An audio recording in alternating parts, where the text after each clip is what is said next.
बेटा chemistry 11th class का हम चैप्टर करने जा रहे हैं 2, जिसका नाम है एटॉमिक स्ट्रक्चर। तो बेटा एटॉमिक स्ट्रक्चर के बारे में काफ़ी नॉलेज हम पहले ही लेके आए हुए हैं, 10th क्लास में हमने पढ़ा हुआ है। तो बेटा उसी के ज़रा ऊपर चलते हैं। देखो बेटा स्ट्रक्चर ऑफ एटम की बात करें तो डिस्कवरी ऑफ सब एटॉमिक पार्टिकल से बेटा यहाँ की शुरुआत होती है। मतलब इससे पहले तो बेटा एटम की खोज करी नहीं गई थी, आपको पता है, ठीक है। कहते हैं कि एटम की खोज करने वाले आदमी कौन थे? डाल्टन थे। आदमी क्या साइंटिस्ट थे, बोलते हैं डाल्टन थे, लेकिन बेटा कई फैक्ट ये बताते हैं कि इंडियन ओरिजिन के हमारे ऋषि मुनियों ने ये काम पहले ही कर दिया था। पर कोई बात नहीं बेटा, ये तो इनका सिस्टम है बनाया हुआ, तो इन्हीं का नाम आता है।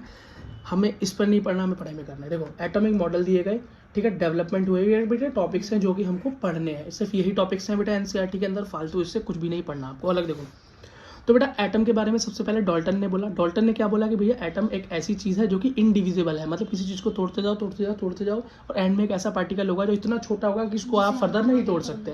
उसको बेटा क्या बोलते हैं? एटम बोलते हैं, ठीक है। अच्छा, तो उसने बोला जो भी एलिमेंट होता है बेटा छोटे छोटे इनडिविजिबल एटम से ही मिलकर बनता है। सेम एलिमेंट होगा तो सेम एटम होंगे साइज में शेप में, डिफरेंट एटम होगा वो डिफरेंट एलिमेंट होगा तो डिफरेंट साइज में या साइज शेप में बेटा एटम्स होंगे, ठीक है। अगला डिस्कवरी ऑफ सब एटॉमिक पार्टिकल्स के बारे में समझ लो बेटा। सबसे पहले इलेक्ट्रॉन की खोज, फिर पढ़ेंगे प्रोटॉन की खोज, फिर लास्ट में पढ़ेंगे बेटा न्यूट्रॉन की खोज। तो बेटा इलेक्ट्रॉन की खोज हुई थी 1898 में। सन बहुत ज़्यादा इंपॉर्टेंट नहीं है। आप ये देखो कि इलेक्ट्रॉन की खोज किसने की थी। तो बेटा इलेक्ट्रॉन की खोज की थी जे थॉमसन ने, ये आपको याद होना चाहिए। अगला बेटा ऐसा क्या हो रहा था जब ये मिले? तो बेटा एक एक्सपेरिमेंट हो रहा था, कैथोड रे। क्या?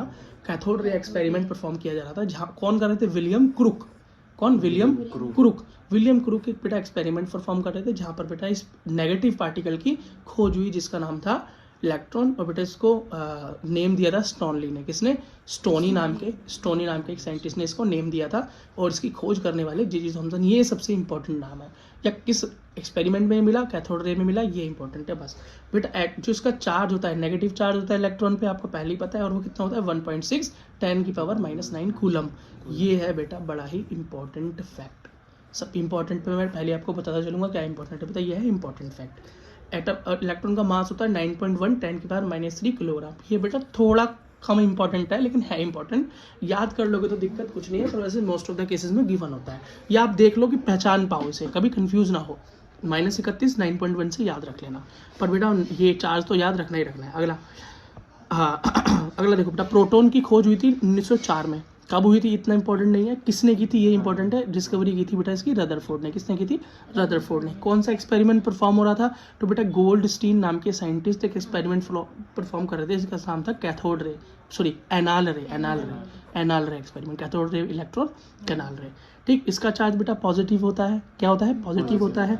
इसका कितना होता है चार्ज? 1.6 10⁻⁹ पॉजिटिव होता है। शुरुआत तो बेटा सेम ही है, बस 10 की पावर में डिफरेंस है कुछ।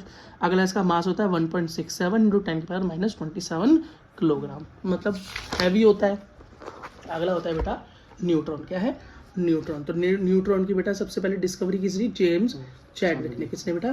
चैडविक ने की थी। और बेटा कहाँ की थी? बेरिलियम की शीट पर बेटा बम्बार्डमेंट की जा रही थी, और वहाँ से हमारे को ये न्यूट्रॉन नाम का ये पार्टिकल, सब एटॉमिक पार्टिकल मिला था। इस पर कोई चार्ज नहीं होता, न्यूट्रल होता है, और इसका मास बेटा प्रोटॉन के बराबर ही होता है। और प्रोटॉन और न्यूट्रॉन दोनों हमें कहाँ मिलते हैं? हमें मिलते हैं बेटा एटम के न्यूक्लियस के अंदर। इसको बेटा याद करने की ट्रिक बता रहा हूँ, इससे पहले बताओ ये अल्फा पार्टिकल क्या है। फिर 10th क्लास में पढ़ के आए थे कि रदरफोर्ड ने एक्सपेरिमेंट किया, अल्फा पार्टिकल्स को अल्फा पार्टिकल्स को गोल्ड शीट पे मारा, जिससे कि हमको आगे एटम के एक स्ट्रक्चर उन्होंने दिया। तो बेटा ये अल्फा पार्टिकल होते क्या है? तो हीलियम जो होता है, हीलियम गैस, उसके अंदर से अगर सारे इलेक्ट्रॉन निकाल दिए जाए, उसके इलेक्ट्रॉन्स को निकाल दिया जाए तो सिर्फ प्रोटॉन और न्यूट्रॉन बचेगा अंदर। तो बेटा ये प्रोटॉन और न्यूट्रॉन ही होते हैं अल्फा पार्टिकल, जिसके अंदर इलेक्ट्रॉन्स नहीं होते, ठीक है। और ये कैसा होता है? Radio active. क्यों? या हीलियम एक रेडियो एक्टिव गैस है, इसीलिए। अगला देखो इसको याद करने का शॉर्टकट। बेटा इनको याद करने का शॉर्टकट है ईंट पर नाच। ईंट पर नाच, किसी को बोल रहे हो आप, एक सिंगल ईंट है उस पर खड़े होके नाचो। क्या करो? डांस करो। ईंट पर नाच। उस डांस करने से उसको केमिस्ट्री के बेसिक्स याद हो जाएंगे। कैसे? ई से क्या है? इलेक्ट्रॉन। खोज करने वाले का नाम टी से होगा, मतलब थॉमसन। पी से मतलब प्रोटॉन, और आर से रदरफोर्ड। नाच से क्या हो गया भैया? न्यूट्रॉन। और सी से हो गया चैडविक। तो आपको ईंट पर नाच याद रखोगे तो कभी भी भूलोगे नहीं किसने डिस्कवरी की हुई। सबसे पहले एटम हम थॉमसन के एटॉमिक मॉडल की बात करते हैं तो इसको हम पुडिंग मॉडल या वाटरमेलन मॉडल कहते हैं। क्यों? इसने बोला बेटा गोल एक स्ट्रक्चर है, नेगेटिव पार्टिकल्स इलेक्ट्रॉन्स उसके अंदर इम्बेडेड है, जैसे कि बीज पड़ा होता है, ठीक है। लेकिन बेटा ये आगे स्टेबिलिटी को तो कई सारे जवाब नहीं दे पाया। क्यों? इसने बोला कि भैया सब जगह एटम इलेक्ट्रॉन पड़े हुए हैं, क्या ऐसे ही पड़े हुए हैं? इसके अंदर इसने बोला पॉजिटिव, ये इलेक्ट्रॉन पूरा का पूरा एटम कैसा होता है? न्यूट्रल होता है। कैसा होता है? न्यूट्रल, ना तो प्लस होता है और ना ही नेगेटिव होता है। तो बोलता है यार इसमें सिर्फ इलेक्ट्रॉन दिखाई दे रहे हैं, फिर ये नेगेटिव क्यों नहीं है? अगर इसके अंदर कहीं पॉजिटिव है तो इलेक्ट्रॉन और पॉजिटिव और नेगेटिव आपस में चिपक क्यों नहीं जाते? क्योंकि दोनों अट्रैक्ट करते हैं। किसी भी बात का जवाब वो नहीं दे पाए, ठीक है। ये था उनका फेलियर भी बेटा पूछे जाते हैं, CBSE में रिटर्न फेलियर पूछे जाते हैं। रदरफोर्ड ने बेटा एक्सपेरिमेंट किया। क्या एक्सपेरिमेंट किया? उन्होंने बेटा अल्फा पार्टिकल्स को क्या किया? अल्फा पार्टिकल्स को बेटा कहाँ पर? गोल्ड की फॉइल पर बम्बार्ड किया, फेंका, मारा, ठीक। और ये क्या थी? PB की शीट, मतलब लेड की शीट ली, इसके बीच में एक छेद छोड़ दिया ताकि बेटा पार्टिकल और तेजी से, बेटा आप क्या करते हो? अगर किसी पाइप में पानी निकल रहा था उसके मुंह को छोटा कर देते तो पानी और तेजी से आगे जाता है ना, है ना। आगे आप पढ़ोगे बेटा फिजिक्स में इस लॉ को, सर, है ना। अगला देखो, तो बल्ब तेज लगा और तेज लगने से क्या हुआ? कुछ पार्टिकल्स बेटा डिस्ट्रैक्ट हो गए, कुछ आर पार निकल गए और कुछ बेटा सीधे ही वापस आ गए। तो जो सीधे ही वापस आ गए तो उसको डाउट हुआ। क्या हुआ? डाउट हुआ कि भैया बीच, अगर एटम के अंदर ज्यादातर जगह खाली थी तो ये वापस कहाँ से आ गए? ये टकराकर किससे वापस आ रहे हैं? किससे टकराकर वापस आ रहे हैं?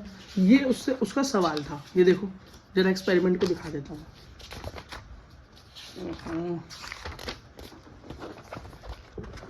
ये देखो बेटा रदरफोर्ड का एक्सपेरिमेंट। तो यहाँ से सोर्स से बेटा रेज गई, अल्फा पार्टिकल्स गए और लेड की प्लेट से होते हुए ताकि स्पीड बढ़े और गोल्ड पर पड़े। अब पड़े तो बेटा कुछ तो बाहर निकल गए, कुछ थोड़े से स्किड हो गए, मतलब जगह बदली, और कुछ बेटा बिल्कुल टकरा कर वापस आ गए। यहाँ पर इतनी अच्छी क्लैरिटी नहीं है इस स्ट्रक्चर के अंदर भी, देखो थोड़ा दिखा रखा है, लेकिन बाकी तो आप समझ चुके हो, ठीक है। तो ये देखो ना, तो बेटा बीच में उसको पता चला कि बीच में एक सॉलिड स्ट्रक्चर है जिसकी वजह से वो टकरा कर वापस आ रहे हैं। और टकरा कर छुपक क्यों नहीं रहा, वापस ही क्यों आ रहा है? क्योंकि मैंने बोला ना कि अल्फा पार्टिकल वो होता है जिसमें से इलेक्ट्रॉन निकाल देते हैं। जब इलेक्ट्रॉन ही निकल गया उसके अंदर तो प्रोटॉन और न्यूट्रॉन ही तो बचा। प्रोटॉन क्या होता है? पॉजिटिव न्यूट्रॉन पे कोई चार्ज ही नहीं होता। तो जब पॉजिटिव और पॉजिटिव टकराएंगे तो चुकेंगे या दूर जाएंगे? तो दूर जाके बिल्कुल उसको बाहर भगा दिया।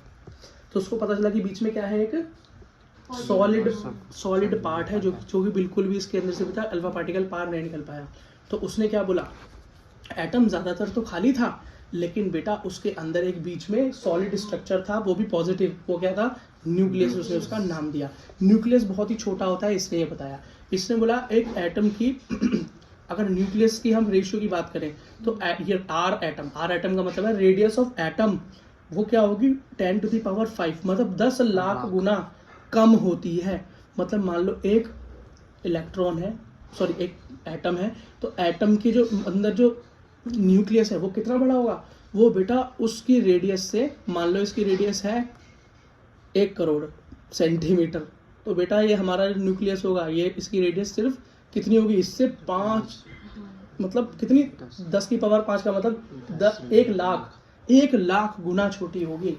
कितनी? 1 लाख। हाँ, ये रेशियो ध्यान रखना, बहुत ज़्यादा इंपॉर्टेंट तो नहीं, बस पता होना चाहिए भैया न्यूक्लियस बहुत ज़्यादा छोटा है, ठीक। अगला देखो, number of alpha particle deflected angle. ये बोला किस एंगल पे डिफ्लेक्ट हुए? ये एंगल बताया कि भैया थीटा एंगल था। और फाइंड आउट कैसे हुआ? Theta is directly proportional to, ये प्रोपोर्शनलिटी के साइन है, मैंने पिछली क्लास में बताया था, 1/sin θ/2 जितने पार्टिकल उतना n का नंबर। ये यहाँ से कोई न्यूमेरिकल आता है? नहीं आता जी, बस समझाने के लिए आपको बताया, आप समझ लो। sin θ/2 याद करना है ना, वैसे इतना ज़्यादा इंपॉर्टेंट नहीं है, ठीक है। अच्छा, अब भाई रदरफोर्ड ने एटॉमिक मॉडल दिया अपना, उसने खुद बताया, क्या दिखाया कि देखो बेटा एक तो न्यूक्लियस है और न्यूक्लियस के चारों तरफ इलेक्ट्रॉन क्या कर रहा है? ऑर्बिट्स के अंदर। क्या? ऑर्बिट्स के अंदर सन के अराउंड क्या करती है? अर्थ मूव करती है। लेकिन बेटा हमारी ऑर्बिटल गोल नहीं है, इलेप्टिकल ऑर्बिटल है, अंडे की शेप है थोड़ी सी, है ना, पूरी तरह से गोल नहीं है। लेकिन यहाँ पर क्या है? सर्कुलर ऑर्बिटल के अंदर मूव करती है और एक सेंट्रीपिटल फोर्स लगता है। सेंट्रीपिटल फोर्स, जैसे मान लो तुम बीच में खड़े हो, तुम एक हाथ में धागा बांध के लट्टू घुमा रहे हो, तो बेटा वो फोर्स किस तरफ लगती है? उस वो जो पत्थर है वो फोर्स जा कहाँ किस तरफ ही है? आपकी तरफ ही तो आ रहा होता है वो। जब आप उसे घुमाते हो तो आपकी तरफ ही तो आता होता है, ठीक है। लेकिन जब उसको तेज घुमाने लगते हो तो सेंट्रीफ्यूगल फोर्स हो जाता है, मतलब सेंटर से दूसरी तरफ भागता है, दूसरी तरफ। लेकिन यहाँ पर कैसा फोर्स है? सेंट्रीपिटल, मतलब सेंटर की तरफ। तो लोगों ने सवाल उठाया कि अगर सेंटर की तरफ एक फोर्स लग रहा है और इलेक्ट्रॉन उस फोर्स की वजह से यहाँ मूव करते हैं तो इलेक्ट्रॉन तो नेगेटिव है, और आपने बताया कि भैया न्यूक्लियस जो है पॉजिटिव है, तो वो उस पॉजिटिव और नेगेटिव आपस में चिपक क्यों नहीं जाते, अट्रैक्ट होकर चिपक क्यों नहीं जाते। और ऐसा होता तो एटम खुद ही खत्म हो जाता, सारे इलेक्ट्रॉन से चिपक जाते, एटम खत्म हो जाता। तो ऐसा तो होता नहीं है। तो बेटा इस चीज़ का जवाब वो नहीं दे पाया। इस चीज़ के जवाब के लिए बेटा उसने एक थ्योरी बनाई हाइड्रोजन के एटम पर। किस पे? हाइड्रोजन के एटम पर। उसको उसने हाइड्रोजन स्पेक्ट्रम बोला। क्या बोला? हाइड्रोजन स्पेक्ट्रम बोला। उसने बोला कि भैया जब भी हम हाइड्रोजन के एटम देखा, उन्होंने एटम के अंदर बेटा हाइड्रोजन का इलेक्ट्रॉन देखा। उसने बोला जब इलेक्ट्रॉन हाइड्रोजन का हायर ऑर्बिट से लोअर ऑर्बिट में जाता है तो बेटा वो कुछ एनर्जी लूज करता है। क्या करता है? एनर्जी छोड़ता हुआ जाता है। इतनी एनर्जी, फिर थोड़ी और, फिर थोड़ी और, फिर थोड़ी और। लेकिन वो बोलता है कि एनर्जी हमेशा फिक्स रेशियो में ही रहती है।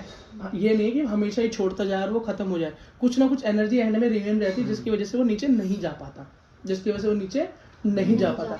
लेकिन फिर उन्होंने बोला कि रेशियो यही क्यों रहता है जी हमेशा, कुछ और रेशियो क्यों नहीं आ पाता, कोई और एटम पे एक्सपेरिमेंट करके दिखाओ। तो बेटा यहाँ पर वो नाकामयाब हो गए क्योंकि उनके पास इस तरह के इंस्ट्रूमेंट नहीं थे, वो सुविधा नहीं थी ताकि वो इस चीज़ को बेटा एक्सप्लेन कर सके।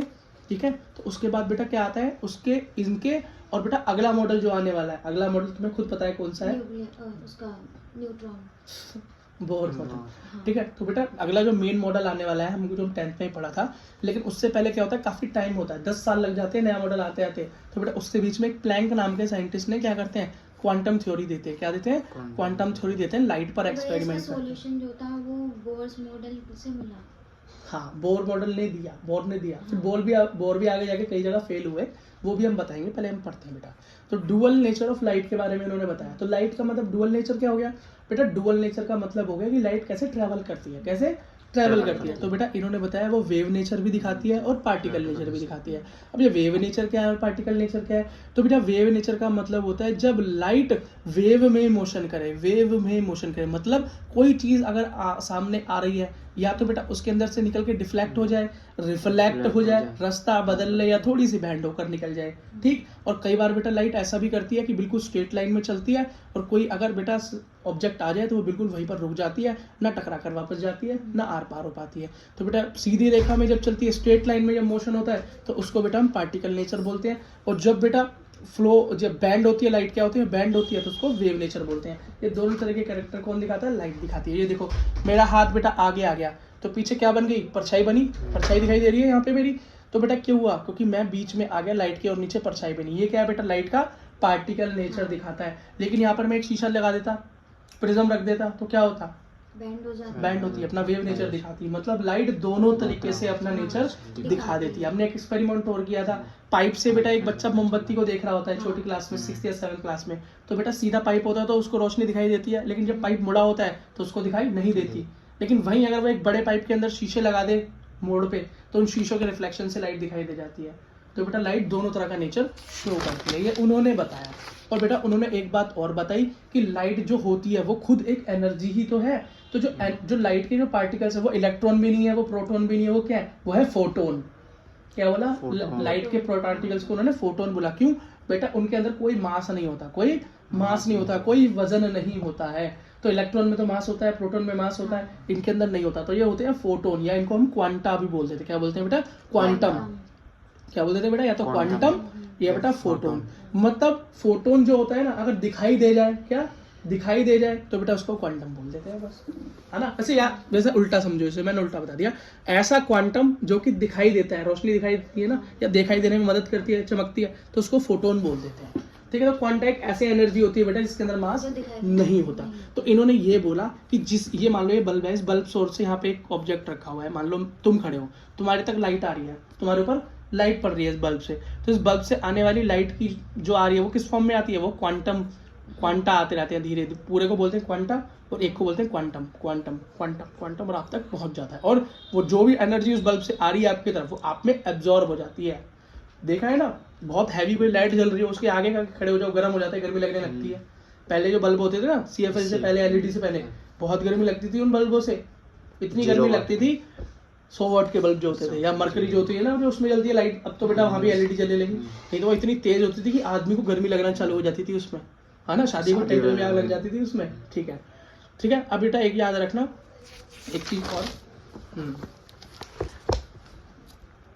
हाँ, अब मैंने तुमको बताया कि बेटा क्वांटम जो होता है वो किस तरीके से मूव करता है। बेटा क्वांटम इस तरीके से मूव करते हैं, डिस्क किसका, डिस्क्रीट और इंडिविजिबल, क्या इंडिविजिबल। इसका मतलब बेटा क्वांटा ऐसे मोशन करते हैं कि एक बारी में जाके ये नहीं खत्म हो जाए, वो बेटा पार्ट बाय पार्ट जाते रहते हैं। पार्ट बाय पार्ट मतलब 1 2 3 4 इस तरह की फॉर्म्स में जाते हैं बेटा। टूटा हुआ नहीं जाता, इसमें होता आधा क्वांटा चला गया, फिर 1.5 क्वांटा चला गया, फिर 2.5 क्वांटा चला गया, ये नहीं होता। या तो 1 होगा या 2 होगा या 3 होगा फिर 4 होगा, इस तरीके से बेटा वो मूव करते हैं। ठीक है, अगला फिक्स वैल्यू है, क्या फिक्स वैल्यू रहती है हमेशा, एनर्जी रिलीज की फिक्स वैल्यू रहती है। और बेटा कोई भी सोर्स हो वो हर टाइम अपनी एनर्जी नहीं छोड़ता, वो बेटा फिक्स समय पे फिक्स क्वांटिटी में अपनी एनर्जी को देता है। हर वक्त बेटा वहां से एनर्जी नहीं निकल सकती, नहीं तो बेटा वो सोर्स ही क्या हो जाएगा, खत्म हो जाएगा या बेकार हो जाएगा। ठीक है बच्चा, अच्छा। और बेटा ये एक फॉर्मूला आता है E = h म्यू। अभी E क्या है, एनर्जी ऑफ फोटोन, किसी फोटोन की एनर्जी। ठीक है, और बेटा म्यू का फॉर्मूला हम 10th में सीख के आते होता है C/λ। ये लैम्डा क्या है, वेवलेंथ, और म्यू क्या है, फ्रीक्वेंसी। फ्रीक्वेंसी और वेवलेंथ हम कहाँ पढ़ के आए थे, साउंड चैप्टर में। इसका मतलब साउंड भी एक एनर्जी है, बिल्कुल साउंड भी एक एनर्जी की फॉर्म है। अगला देखो, energy of a quanta is directly proportional to the frequency of radiation. ठीक, इसका ये फॉर्मूला बताता है ना हमको। E = क्या है, h म्यू, मतलब न्यू क्या है, फ्रीक्वेंसी, रेडिएशन की क्या है, फ्रीक्वेंसी। तो एनर्जी बेटा फ्रीक्वेंसी पे डिपेंड करती है। जितनी तेज फ्रीक्वेंसी होगी, जितनी तेज लाइट ट्रेवल कर रही होगी, जितनी हैवी लाइट होगी, उतनी ज्यादा एनर्जी होगी। ठीक है, अगला क्या है, E = h म्यू। h का मतलब होता है प्लैंक कांस्टेंट। सबसे पहले इसे ढूंढने वाले कौन थे भाई, कौन थे, प्लैंक नाम के साइंटिस्ट। तो बेटा किसी का बराबर जब हटाना होता है ना, ये प्रोपोर्शनलिटी का साइन हटाकर बराबर इक्वल लगाना होता है, तो वहां पे एक कांस्टेंट फिट करना पड़ता है। तो ये h क्या है, ये h है प्लैंक कांस्टेंट, अगर कोई पूछ ले तो। और उसकी वैल्यू होती है 6.62 10⁻−32 जूल पर सेकेंड, प्लैंक कांस्टेंट की। ये बेटा आगे कुछ क्वेश्चंस होंगे तब मैं बताऊंगा, अभी इस चैप्टर में इतना ज्यादा जरूरी नहीं है, टेंशन मत लेना, हो सकता है दे रखा हो क्वेश्चन सॉल्व करते हुए। ठीक है, अगला, अब तो मैं पहले बताया बेटा फ्रीक्वेंसी का फॉर्मूला क्या था, फ्रीक्वेंसी = C/λ। अब ये C क्या है, लैम्डा क्या है भाई, C होता है स्पीड ऑफ लाइट। क्या है, स्पीड ऑफ लाइट अपॉन में वेवलेंथ। तो फ्रीक्वेंसी किसके बराबर होगी बेटा, जितनी तेज उसकी स्पीड होगी और जितनी बड़ी बड़ी उसकी वेव की लेंथ होंगी, वेव की लेंथ होंगी। ठीक, अब v यहाँ पे म्यू की जगह पे फिट कर दो, म्यू की जगह पे फिट कर दो, तो क्या था, E = h म्यू। तो म्यू की जगह पे फिट कर दो C/λ। तो फॉर्मूला क्या होगा, E = h C/λ। h is Planck constant, C speed of light, h is wavelength.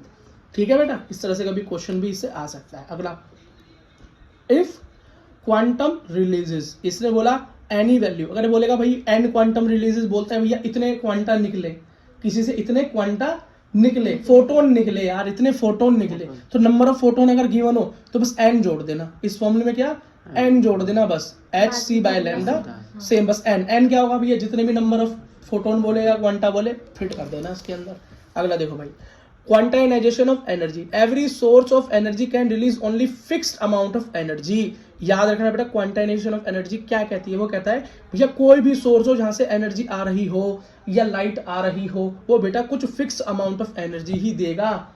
Fix amount of energy, सारी एनर्जी नहीं देगा और हर समय एनर्जी नहीं देगा बेटा, एक फिक्स अमाउंट ऑफ एनर्जी देगा और वो भी फिक्स टाइम पर देगा या टाइम टू टाइम देता रहेगा, लेकिन हमेशा नहीं देता रहेगा, फिक्स अमाउंट पे देगा। क्यों, क्योंकि बेटा उसे खुद भी तो स्टेबल रहना है, सब कुछ दे देगा तो उस पर क्या बचेगा, है ना, सब कुछ दे देगा तो उस पर क्या बचेगा, काम खराब हो जाएगा, ब्लैक बॉडी बन जाएगा वो। और ब्लैक बॉडी हमारी पूरी धरती पे मिलती नहीं। ब्लैक बॉडी कौन है, ऐसी बॉडी, ऐसी चीज जो अपनी सारी एनर्जी दे दे, उसके अंदर जीरो एनर्जी हो, कुछ हो ही ना, खोखला, तो उसे बोलते हैं ब्लैक बॉडी। और ऐसी बॉडी बेटा अंतरिक्ष में मिल सकती है, अर्थ पे तो कोई है नहीं। ठीक है, अच्छा, बोर आए, फिर कौन आए बेटा, बोर। अब इस सीन में रदरफोर्ड फेल हुए, क्यों, क्योंकि बेटा वो स्टेबिलिटी के बारे में बता नहीं पाए, इलेक्ट्रॉन इतना स्टेबल क्यों है, अपना हाइड्रोजन स्पेक्ट्रम देने के बाद भी वो उसको बेटा एक्सप्लेन नहीं कर पाए, हाइड्रोजन के अलावा कहीं और एक्सप्लेनेशन नहीं दे पाए, फिक्स अमाउंट ऑफ एनर्जी ही क्यों जा रही है, तो वो कुछ बता नहीं पाए।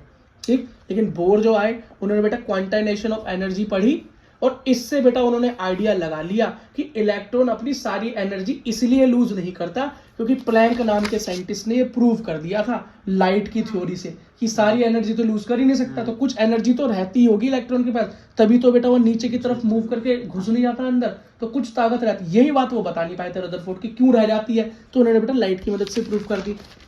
ठीक है। लेकिन बेटा बोर मॉडल ने डायरेक्ट कभी नहीं बोला कि मैंने क्वांटाइजेशन ऑफ एनर्जी का यूज किया है। क्यों? अगर वो ऐसा करते तो उसे अपने मॉडल के अंदर शेयरिंग करनी पड़ती प्लैंक के साथ, है ना। तो वो ऐसा नहीं चाहते थे। अपनी बेटा हर कोई क्या चाहता है, मेरी वाहवाही हो, तो अपनी वाहवाही के लिए बेटा इन्होंने बात को घुमा कर बताया, लेकिन सीधा डायरेक्ट प्लैंक की बात या क्वांटाइजेशन की बात नहीं की। देखो बेटा, it is applicable only on single electron species. बिल्कुल इंपॉर्टेंट बात है भाई, ये पूछी जा सकती है नीट में कि ऐसा कौन सा एटॉमिक मॉडल है जो खाली सिंगल इलेक्ट्रॉन वाले एटम्स पर ही काम करेगा, जैसे कि हाइड्रोजन या हीलियम प्लस। हीलियम प्लस मतलब हीलियम पे 2 होते हैं, लेकिन प्लस का मतलब एक इलेक्ट्रॉन लूज कर चुका है, बच गया 1। जैसे लिथियम -12, मतलब क्या हो गया, लिथियम पे कितने बचे, 12 पहली ले लिए, बचा 1, जिसपे एक ही इलेक्ट्रॉन हो, क्या एक ही इलेक्ट्रॉन हो, उसी के ऊपर ये एप्लीकेबल हो सकता है बोर का मॉडल। इसके बाद में जाके फेल होने के कारण भी होगा, ये बोर के मॉडल का एंड में जाके फेल होने का कारण बनेगा बहुत बड़ा। क्या बनेगा कि ये सिर्फ सिंगल एटम, हाँ सिंगल इलेक्ट्रॉन वाले एटम्स पे ही एप्लीकेबल होता है, ठीक है। It is based on particle nature of electron. अब ये इलेक्ट्रॉन के पार्टिकल नेचर पर डिपेंड करता है। पार्टिकल नेचर मैंने क्या बताया था, जिसके अंदर मूवमेंट कैसी हो, स्ट्रेट लाइन में, कैसे, ऐसा ना हो कि घूम घूम के मूव कर रहा है, इधर उधर मूव कर रहा है, डिस्ट्रैक्ट हो रहा है, ये सब नहीं। पार्टिकल नेचर, ये 2 इंपॉर्टेंट बात है, ठीक है। अगला देखो, अब बेटा बात तो इसने शुरुआत वहीं से की कि भैया इलेक्ट्रॉन एटम के अंदर बीच में एक सॉलिड मास है जिसके अराउंड इलेक्ट्रॉन मूव करते हैं ऑर्बिट्स के अंदर, इसने ये बात बताई, ठीक है। और बेटा बीच में सारा मास भी कहाँ पर है, न्यूक्लियस के अंदर ही है, और इलेक्ट्रॉन जो नंबर होते हैं वही बेटा एक एटम का नंबर होता है। ये सारी चीजें उन्होंने अंदर बता दी, ठीक है। अच्छा, बस इन्होंने बोला कि बेटा जिस मूवमेंट से वो मूव करता है, क्या, ये मान लो ये मेरा एक न्यूक्लियस है पॉजिटिव, तो इसके अराउंड बेटा जो इलेक्ट्रॉन मूव करता है, तो एंगुलर मोमेंटम ही तो है, कोई एंगल पे तो मूव कर रहा होगा। तो बेटा उस एंगुलर मोमेंटम का इसने एक फॉर्मूला बताया। मोमेंटम का फॉर्मूला होता है mv, mass into velocity. Mass into velocity होता है, क्या होता है, मूवमेंट।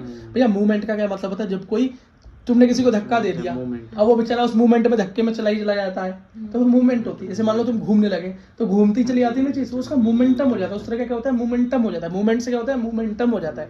लेकिन बेटा आर क्यों आ गया यहाँ पे एंगुलर में, क्योंकि बेटा यहाँ पर रेडियस के अलावा सर्कल की बात करो, जब भी सर्कल की बात करोगे तो भैया रेडियस की बात करनी पड़ेगी। क्यों बेटा, बनता ही सर्कल कैसे है, किसी फिक्स सेंटर से बाहर पॉइंट्स डिफरेंट पॉइंट पर सेम बेटा रेडियस जब खींचते हैं तो एक सर्कल बन जाता है। तो इसके अंदर बेटा इसलिए आर आ गया। एंगुलर मोमेंटम का फॉर्मूला याद करने का आसान तरीका कि आर आ जाएगा, ठीक। वो क्या होता है, एन एच बाय 2 एच क्या भैया, प्लैंक कांस्टेंट हो गया ना यूज धीरे धीरे। अगला क्या, एन क्या है भाई, नंबर ऑफ जो भी इलेक्ट्रॉन का नंबर है अपन में 2 पाई का मतलब क्या है 360। भैया पूरा सर्कल मूव करेगा तो 2 पाई बनेगा ना। पूरा सर्कल कितना होता है 360 डिग्री, और पाई का मतलब होता है 180 डिग्री, तो 2 पाई हो गया 360 डिग्री। बस समझ में आ गई, तो बिल्कुल सिंपल सी बात है। जहाँ पे एन क्या हो सकता है, 1 2 3 4 कुछ भी हो सकता है, ठीक है। तो बेटा जिस ऑर्बिट के अंदर ये घूमता है, जो भी एंगुलर मोमेंटम निकला, इनको बोलते हैं स्टेशनरी ऑर्बिट्स। क्या बोलते हैं, स्टेशनरी ऑर्बिट्स, समझ गए। हाँ, और बेटा इलेक्ट्रॉन कभी, उसने एक बात और बता दी, इसने इलेक्ट्रॉन क्या बता दी, इसने बोला जी एनर्जी कभी रिलीज नहीं करता इलेक्ट्रॉन। अगर वो अपनी स्टेशनरी ऑर्बिट के अंदर बैठा हुआ है ना, तो वो कभी भी एनर्जी निकालेगा ही नहीं। तो जब निकालेगा ही नहीं, कुछ अमाउंट ऑफ एनर्जी फिक्स रहेगी उसके अंदर, तो कभी इलेक्ट्रॉन जाकर न्यूक्लियस पे पड़ेगा ही नहीं। तो इलेक्ट्रॉन हमारा आइटम क्या होगा, हमेशा फिक्स रहेगा, चलता रहेगा, कोई दिक्कत नहीं। उसने बोला भैया रिलीज होती नहीं एनर्जी। बोर ने ये बोला कि एनर्जी रिलीज होती ही है। अगली चीज देखो बेटा, बोर ही था पहला जिसने की ऑर्बिट्स के बारे में तो रदरफोर्ड ने ही बताया था। ऑर्बिट्स को इसने सबसे पहले शेल भी बोला था। क्या बोला था, शेल्स का नाम भी दिया था। आगे आप पढ़ोगे तो शेल। हाँ देखो अगली चीज देखो बेटा, but when suitable amount of energy electron को मिलती है। लेकिन इसने बोला कि भैया नीचे तो नहीं आएगा इलेक्ट्रॉन। क्या इलेक्ट्रॉन नीचे, यहाँ देखो जरा, इसने माना ये मेरा एक न्यूक्लियस है, ये पहली दूसरी तीसरी चौथी स्टेशनरी ऑर्बिट्स है, ठीक है, या शेल है ना। तो उसने बोला इलेक्ट्रॉन मान लो मेरा इस ऑर्बिट के अंदर है, पहली दूसरी तीसरी में है, तो बेटा ये नीचे तो कभी आएगा ही नहीं स्टेशनरी से। क्यों, अपनी एनर्जी कभी भी छोड़ेगा नहीं। ये किसने बोला, बोर ने बोला। लेकिन बोर ने एक बात बोली, एनर्जी अगर इसे कहीं से मिल जाए, बाहर से इसे एनर्जी मिल जाए, तो ये ऊपर जरूर जा सकता है। क्या, ऊपर जरूर जा सकता है। एनर्जी लेकर एक्साइट हो जाएगा और बेटा कहाँ जाएगा, अपने से ऊपर वाली स्टेज में चला जाएगा, है ना। जो पैसे आ जाएंगे ना जेब में, पैसे आ गए तो बेटा नई नई मार्केट घूमेगा। मतलब जब एनर्जी आ गई तो तेज हो जाएगा, एक्साइट हो जाएगा। इसको बोलते हैं एक्साइटेड स्टेट। ये हो गया भैया, एक्साइटेड स्टेट में आ गया, एक्साइट हो गया, एनर्जी मिल गई तो ऊपर की तरफ दौड़ गया। पर भैया ये गेन और लॉस दोनों करता है ना। अब सुन तो लो कैसे करता है। यहाँ से तो हिलेगा ही नहीं, मान लो जो उसकी मेन क्लास है वहां से तो हिलेगा ही नहीं, ये तो बोल दिया भैया बोर ने। लेकिन इसने बोला कि अगर कुछ मिलेगा तो नीचे नहीं भागेगा, ऊपर की तरफ ही भागेगा। जब आप आदमी को पैसे मिलते हैं तो क्या अपने आप को क्या समझने लगता है, अपने आप को सबसे ऊंचा समझने लगता है, तो ऊपर ऊपर जाता है, महंगी महंगी चीजें खरीदता है। लेकिन जब पैसा खर्च होने लगता है तो दोबारा से अपनी औकात पे वापस आ जाता है। है ना, देखा ना स्कूल में एक दोस्त होता है, नए नए दोस्त बना रहे, फिर आपको छोड़ देता है, लेकिन जब वो दोस्त धोखा दे देते हैं तो फिर आपके पास ही आके बैठता है बगल में। ऐसे ही करता है इलेक्ट्रॉन, है समझ गए। तो इलेक्ट्रॉन क्या करता है बेटा, जब ऊपर जाता है तो एनर्जी लेकर ऊपर चला जाता है और फिर एनर्जी को खोता है, क्योंकि खोना पड़ेगा उसको, है ना, क्योंकि वहां पर वो स्टेबल नहीं रह पाएगा, क्योंकि उसकी जगह थी ही नहीं, ये उसकी जगह थी ही नहीं, तो उसको अपनी असली जगह वापस आना पड़ेगा। वो अपनी एनर्जी को लूज करेगा और बेटा वापस आकर अपनी उसी जगह पर बैठ जाएगा। लेकिन जो ये इसने काम किया ना, इसने बेटा 11th क्लास के बच्चों का काम बहुत बढ़ा दिया। क्यों? इसने बहुत सारे न्यूमेरिकल तैयार करवा दिए। कैसे? देखो बेटा, जब ये एनर्जी लेता है मतलब एब्जॉर्ब करता है तो उसको बोलते हैं एब्जॉर्प्शन स्पेक्ट्रम। एब्जॉर्प्शन स्पेक्ट्रम मतलब यह एनर्जी ली तो स्पेक्ट्रम। अब वो जब नीचे आता है, खोता है, तो एनर्जी एमिट करता है, एनर्जी छोड़ता है, तो हो गया एनर्जी एमिशन स्पेक्ट्रम। भैया फिर से वापस आ गया, दो काम कर दिए इसने। तो बेटा याद रखना, इस बात से एक और चीज़ समझ में आ गई कि हमारे न्यूक्लियस के पास वाली जो ऑर्बिट्स होती हैं उसकी एनर्जी कम होती है। तो पहली की कम, दूसरी की उससे ज़्यादा, तीसरी की उससे ज़्यादा। जब तो ऊपर की तरफ भाग रहा है वो ज़्यादा में, नीचे की तरफ भागना चाहिए था अगर नीचे वाली ताकतवर होती तो। समझ गए? ठीक है बेटा, ओके। और बेटा हर ऑर्बिट का एक एक नाम दे दिया उसने, 1 2 3 4 5 6 7। ठीक है, बहुत अच्छा बेटा। कुछ फॉर्मूले देख लो, यहाँ से क्वेश्चन बनते हैं। पहला फॉर्मूला क्या है? Radius of orbit. इसने बोला जिस भी ऑर्बिट के अंदर इलेक्ट्रॉन घूम रहा है मैं उस ऑर्बिट की रेडियस फाइंड कर सकता हूँ। क्या रेडियस क्या होती है? यहाँ से यहाँ तक, न्यूक्लियस से रेडियस फाइंड होती है ना, तो मैं रेडियस फाइंड कर सकता हूँ। उसका फॉर्मूला बताया, रेडियस ऑफ वो जो भी नंबर ऑफ ऑर्बिट है, ठीक, क्या होती है? 0.53 मल्टीप्लाई n बाय z। भैया n क्या है? तो n है नंबर ऑफ ऑर्बिट, जिस भी ऑर्बिट का तुम रेडियस फाइंड करना चाहते हो, स्क्वायर। और z क्या है? Atomic number. और ये भैया 0.53 ये तो याद करना पड़ेगा, कांस्टेंट है भाई, ये तो कांस्टेंट है, याद करना पड़ेगा, दे कर गया है डाल्टन। ठीक है, ये तो याद करना पड़ेगा आपको। और ये क्या है बेटा? z क्या है? Atomic number. हमें पता है z को, एटॉमिक नंबर को z से रिप्रेजेंट करते हैं। आप कोई बोले हाइड्रोजन के एटम के अंदर हमें दूसरी ऑर्बिट का वो बताओ जी, रेडियस। हाइड्रोजन के एटम में दूसरी रेडियस का ऑर्बिट बताओ। तो भैया ये तो सेम फॉर्मूला में 0.53 मल्टीप्लाई ऑर्बिट कौन सी पूछ रहा है? हाइड्रोजन की कौन सी? पहली सॉरी, मैंने पहली सॉल्व की है। दूसरी होती है तो 2 लगा देते। तो पहली का नंबर है तो 1, तो 1 का स्क्वायर अपॉन में इसका क्या होता है? मास। एटॉमिक नंबर क्या होता है? सॉरी, नंबर, एटॉमिक नंबर क्या होता है? मास बोल रहा हूँ मैं भैया, 1 होता है। तो बस सॉल्व कर लो, 1 बाय 1 मतलब 1। और एंगस्ट्रॉम में नापते हैं इसकी, बहुत छोटी यूनिट होती है ना, तो एंगस्ट्रॉम में। बड़ी क्या होती है? लाइट ईयर में। ठीक है, अगला देखो, Vn velocity of electron moving electron, मतलब किस स्पीड से मूव कर रहा है कोई इलेक्ट्रॉन एक ऑर्बिट में, कितनी तेजी से रोटेशन कर रहा है। तो उसकी स्पीड निकालने का फॉर्मूला है Vn, velocity of any electron in n number of orbit. जो भी नंबर फर्स्ट में, सेकंड में, जिसमें भी निकालना चाहते हो वो 2.18 multiply 10⁻⁶ multiply z by n meter per second. अब ये z क्या है? नंबर ऑफ एटॉमिक नंबर, और n का मतलब जिस भी नंबर ऑफ ऑर्बिट जिसके अंदर तुम निकालना चाहते हो। और थर्ड फॉर्मूला है बेटा एनर्जी ऑफ दैट ऑर्बिट। किसी भी ऑर्बिट का आप एनर्जी निकालना चाहते हो, इसमें ताकत कितनी है, तो वो निकालने का फॉर्मूला है En का मतलब नंबर ऑफ ऑर्बिट जो भी है, इक्वल्स टू -1.3 या 13.6 मल्टीप्लाई z स्क्वायर अपन में n स्क्वायर। तो z तुम्हें पता है एटॉमिक नंबर, और n क्या है? Number of orbit. ठीक है, अच्छा, जैसे किसी ने एक क्वेश्चन निकाला 1 मोल एटम में निकाल के दिखाओ एनर्जी। यहाँ पे मोल को सेट दिया किसी ने, तो क्या करोगे? 1 मोल में तो कोई बात नहीं भैया, 1 मोल में ना 1, या तो ये कर लो 6.022 मल्टीप्लाई माइनस 23 मल्टीप्लाई ये कर लो -13.6 की मल्टीप्लाई करके निकाल लो। या तो मैंने पहले निकाल रखा है, आपकी बुक में भी है, क्या है? -1312 मल्टीप्लाई सेम, बस नंबर ऑफ मोल को मल्टीप्लाई किया तो 1.36 का हो गया 1312। ठीक है, तो सीधा 1312 याद कर लेना। एक क्वेश्चन कर लेते हैं बेटा। एक क्वेश्चन क्या है? If radius of the second orbit of H atom is x। इसने बोला रेडियस दे रखी है सेकंड ऑर्बिट, क्या रेडियस दे रखी है सेकंड ऑर्बिट की कितनी? x। हाँ, पहले सेकंड ऑर्बिट बता रखी है, मतलब n दे रखा है, बोला x है। Then the radius of third orbit of helium plus, मतलब हीलियम प्लस क्यों किया बेटा, ताकि सिंगल बन जाए। और आपको पता है बोर का मॉडल तो सिंगल इलेक्ट्रॉन वाले एटम पे काम करता है, ठीक है। तो क्वेश्चन कोई आएगा तो सिंगल इलेक्ट्रॉन वाला ही आएगा, या सिंगल इलेक्ट्रॉन बना रखा होगा। तो उसने बोला कि भैया इसकी थर्ड ऑर्बिट निकाल के दिखाओ, ठीक है। तो मुझे पता है ऑर्बिट वाला फॉर्मूला क्या होता है, ऑर्बिट की रेडियस निकालने का फॉर्मूला क्या होता है, 0.53 मल्टीप्लाई n स्क्वायर अपॉन में z, ठीक। तो बेटा वो दे कितने रखा है, पहली रेडियस दे रखी है हाइड्रोजन की x, बराबर फॉर्मूला लगा दो, और 2 बाय, और कौन सी ऑर्बिट दे रखी है, सेकंड ऑर्बिट, तो 2 स्क्वायर अपन में नंबर ऑफ एटम, तो नंबर ऑफ एटॉमिक नंबर क्या है हाइड्रोजन का 1, तो बेटा ये क्या आ गया मेरा 4/1। मैं नीचे सॉल्व कर दूंगा इसको।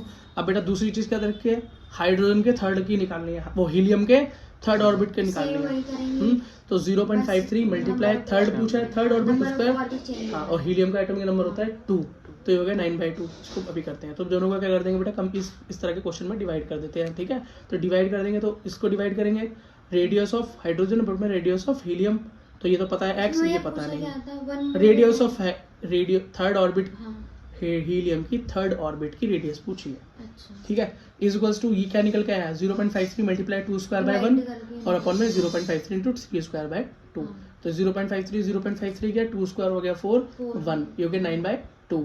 अब बेटा इसको सीधे लिखूंगा तो 4/1 मल्टीप्लाई 2/9 हो जाएगा, ठीक है। अब बेटा मल्टीप्लाई करें 4 2 जा 8 9 1 जा 9, 8/9। बेटा मेरा आंसर आया x by r equals to, मतलब radius of helium atom third orbit में 8/9। और इसका क्या मतलब हुआ, अगर इसको मेरे को x ही तो फाइंड आउट करना है, तो r फाइंड आउट करना है, तो मैं r फाइंड आउट करूंगा तो बेटा से उल्टा करके लिख दूंगा, ये हो गया 9/8, ठीक है। हो गया।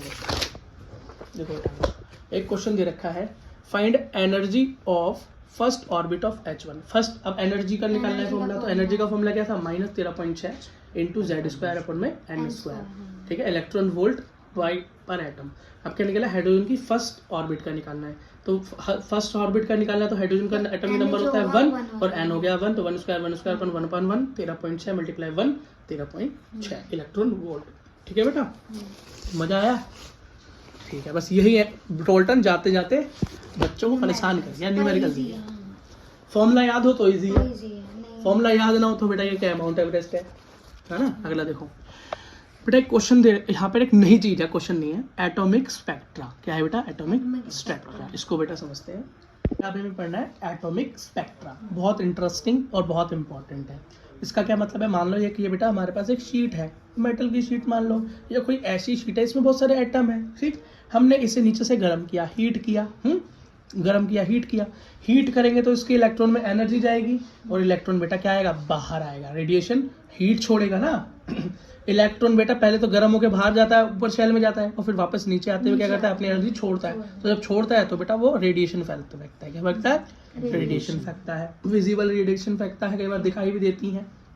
सामने एक प्रिज्म रख दिया, क्या रख दिया, प्रिज्म। और प्रिज्म क्या करता है बेटा, लाइट को क्या कर देता है, या रेडिएशन क्या करता है, बैंड कर देता है ना, एंगल्स पे मोड़ देता है, ठीक है। इसी के सामने हमने एक फोटोग्राफिक प्लेट रख दी कि बेटा यहाँ पर जो रेडिएशन आए रिफ्लेक्ट होकर जहाँ जहाँ यहाँ पड़े वहाँ पे बेटा ये ब्लैक या रंग बिरंगे अलग अलग कलर के अंदर क्या हुआ है बेटा, शेड्स बन गए।